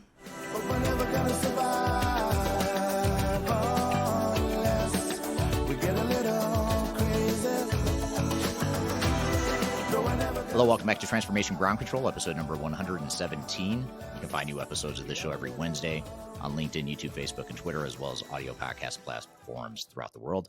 And Kyler, you're leading us through a conversation with myself and others on the Third Stage team talking about some of our lessons over the last 5 years of helping clients through their digital transformations. Let's jump back into the conversation, Kyler. Can you guys talk about why it's so important to select the right technology for your organization, whether that is a core ERP or a best of breed application solution, those types of things? So Adam, let's start with you on that one. Yeah. So a moment ago, we talked about how big of a change is it and what's your capacity for accepting that change, right? The end point, the front end of that future state is going to be partially based on your technology. Your technology is going to be part of your future state. They're going to be bound together. That's the idea here, right? So if you take a technology that's going to fit your business needs, your level of change is smaller. But if you take something that's a poor fit, the level of change is more significant, more complex, right? You got to start thinking about, am I changing software or am I changing my processes? And the more often you have to ask that question, the more complicated things get. And it's not a net add. It's not just one more thing and one more. Every one more thing is an exponential increase for your complexity and the complexity of the change that you're seeking. And so you're creating, with a poor software fit, you're creating a bigger gap between where you are today and your future state from a perspective of how much change are we going to go through. And not only are you increasing the size of that gap, you're also adding a whole lot of obscurity to it. And how it is do we figure this out? It creates dependencies on your system integrators, which is never a good thing from a perspective of how do we solve these problems. You start to create a knee-jerk reaction, which is just put it back the way it was. which is an indicator of not accepting change and reverting to the old ways. There's the better the software fit and the better the technology strategy and the digital roadmap that you have based on your business needs and objectives, the more you can control the scope of that change. And that's a really powerful thing to be able to do. Absolutely. Well said. What's your reaction to that, Eric? That's hard to follow. That was really well said. It was. So I kept thinking of stuff that I wanted to add, and then you would go ahead and cover it. So you stole all my thunder, Adam. I've got nothing. No, I would just say that it's hard to force a square peg into a round hole. And while a moment ago I did say technology is usually the least of the concerns, it can be a concern though if you don't have the right fit of technology. And I think this is especially true when you start to look at some of the unique aspects of your business. And when I say unique aspects of your business, I don't mean unique because you just refuse to change and it's just the way you've always done it. I mean, because it's a competitive differentiator, it's part of your industry, it's sort of a customer requirement, something you need to be successful and to beat your peers or to be better than your peers in the industry. So when you get to those areas, that's where you're more likely not to have a fit. And that's where you're more at risk of force fitting technology in places where it shouldn't be. And when I say technology, I don't mean that no technology would fit, but a vendor A may not fit into that need. And so you have to be creative and open to looking at what are our options. We could go with the best of breed model. We could custom develop a solution that we own that gives us that competitive differentiator and satisfies our needs better than an off the shelf system. Those are the sorts of trade-offs and decisions you need to make sure that you're not just assuming that one size fits all and that one technology can handle all of your needs. Absolutely. And we got an interesting comment here that I want to bring up, which I should have asked in our Would You Rather. I can't believe I missed this one. Would you rather have a core ERP system or a best of breed approach? And so this is kind of answering that. Don't underestimate the level of technical acumen you will need in order to maintain a hybrid architecture that results from a best of breed approach. And that's something we talk a lot about in interoperability, which is part of kind of our overall digital strategy, which we talked about in lesson 1. And just real quick before I let Adam and Eric respond to that comment, we do have a variety of best of breed versus ERP content on not only our YouTube channel, but Eric's YouTube channel. And he did a recent talk on it on our Ground Control podcast, which this overall will be featured in as well. So if you haven't seen any of those, definitely hop over to his channel and you can check them out there. But what's your thoughts on kind of that best of breed versus core ERP, which is a main thought track in the industry right now? Well, my opinion on that is, it depends, first of all, but more often than not, best of breed or some sort of limited best of breed is going to be more feasible for most organizations, unless you're a younger, smaller, more, I hate to say generic, but just more of a common basic organization that doesn't have very complex needs in its system. I actually have a YouTube video that's coming out next week on my YouTube channel. In fact, if you look real carefully behind me there, you can see, I don't know if you can see the whiteboard there. I'll turn it just a little bit there. Ooh, a little behind the scenes. Yeah, this is what's left over from that video. So you get to, that's like a sneak preview of a video that's not out yet. But if you want to see, what the hell all that means, you can see on my YouTube channel in a couple of weeks. I talk about the pros and cons of single ERP system versus best of breed and whatnot. So, but I think in general, single ERP is sort of like that utopia, back to the unicorns and dragons. Single ERP is like the unicorns and dragons view of the world. You think it exists, but really it doesn't. It'd be cool if it did, but single ERP is not realistic for most organizations. Software vendors will absolutely disagree with me on that, and they will fight me to the end on that point. But I strongly believe it, and because I'm not trying to sell you software, but you can have a core single ERP system, but then you're inevitably probably going to need some sort of best of breed bolt-ons and applications to meet all the complex requirements, especially if you're a larger, global, more complex organization. Well, I think that goes to just the state of the market right now too, right? 10 years ago, when it's Oracle EBS versus SAP ECC6, I think that answer is different. You could get it all in one box. But technology has evolved since then to not only add more functionality to the availability in the market. But those software platforms are changing, so you more or less can't buy more EBS or ECC6 anymore. You got to go ERP Cloud or S/4HANA or the whole slew of all of these other things that are moving to cloud. Those are packages that had 30 plus years of development behind them in the real live world and in the market to grow to that level of completion and maturity. And I mean, what S/4HANA might be 15 years old tops at this point, and it's still kind of in an infancy stage in many ways, right? So there's just not that level of time that's been devoted to growing that software package. So, and this applies not just to SAP, all of them. NetSuite, there's a different argument for because they've been in that space quite a lot longer.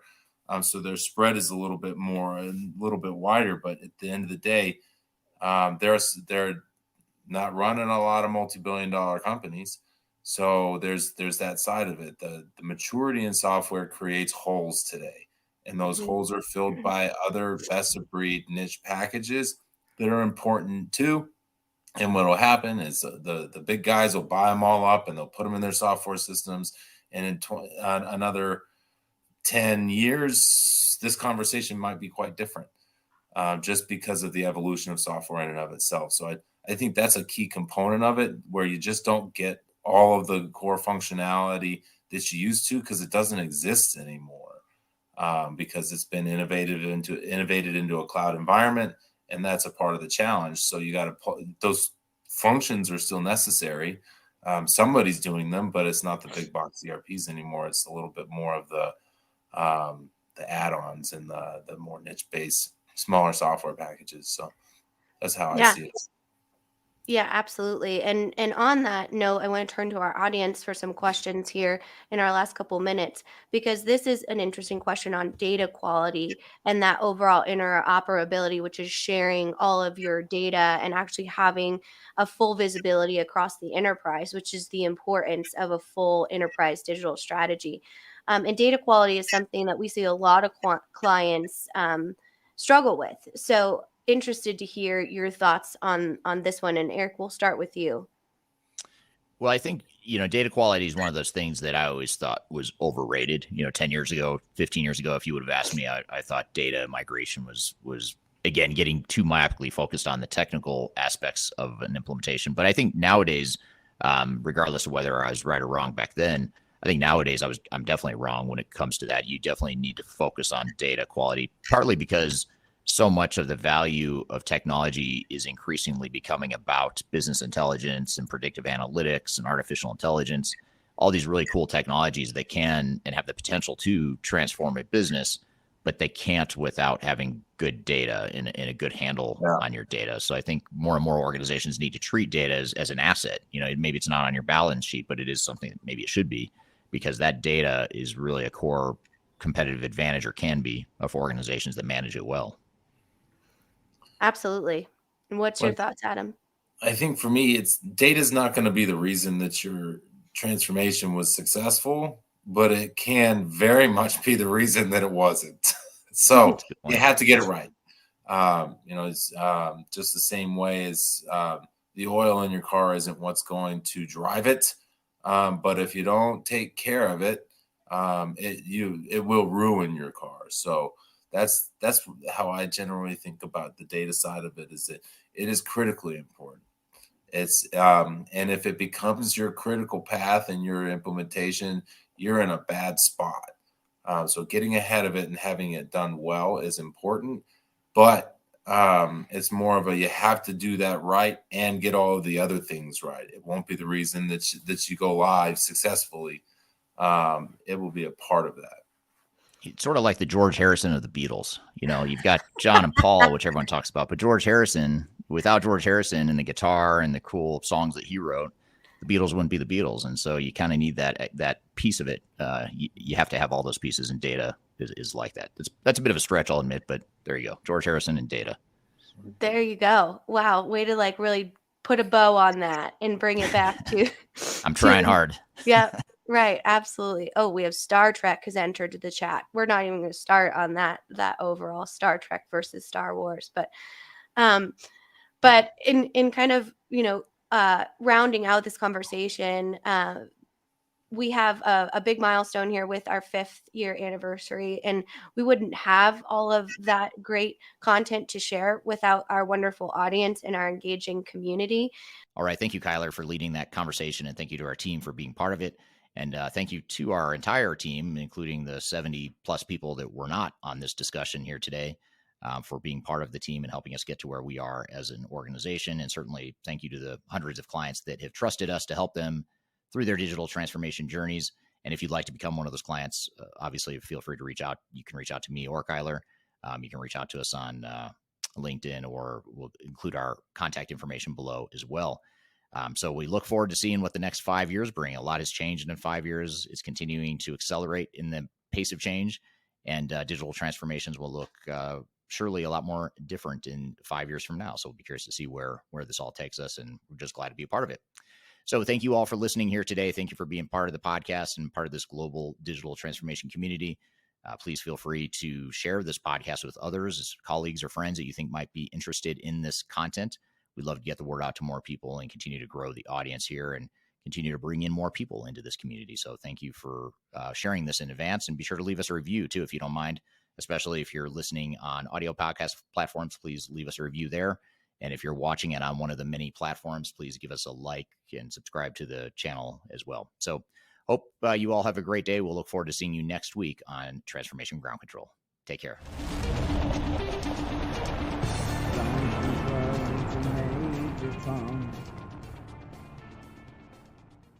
Today in episode number 100 and what is it? I forgot what it is. 17. 17. 17, yeah. I was going to go with 16, but I was like, that doesn't seem right, but I'm not sure. Kyler. I almost said Kyler. Killer. Kyler. Hopefully that was, is that all right? It'll be good. Yeah. Oh, yeah. It's fine. Yeah. It's authentic. That's why people like this podcast. So Take 2. Cut. Take 2. Cassie can use AI to tweak my voice on that, make it sound right. And can you give me a British accent too while you're at it, Cassie, just so I sound a little more? Cassie loves when I say cut, like I'm directing and editing and stuff. I say that when in our other studio, and the guy's always like, "So what are you doing?" I'm like, "I don't really know. I'm just talking to Cassie, and she's not even here." So yeah. Henceforth, I shall have a British accent because my real one's terrible, but AI can handle it. And action. Just kidding. Hello, welcome to Transformation Ground Control, episode number 100. Wow. 3rd time's a charm. we're almost there.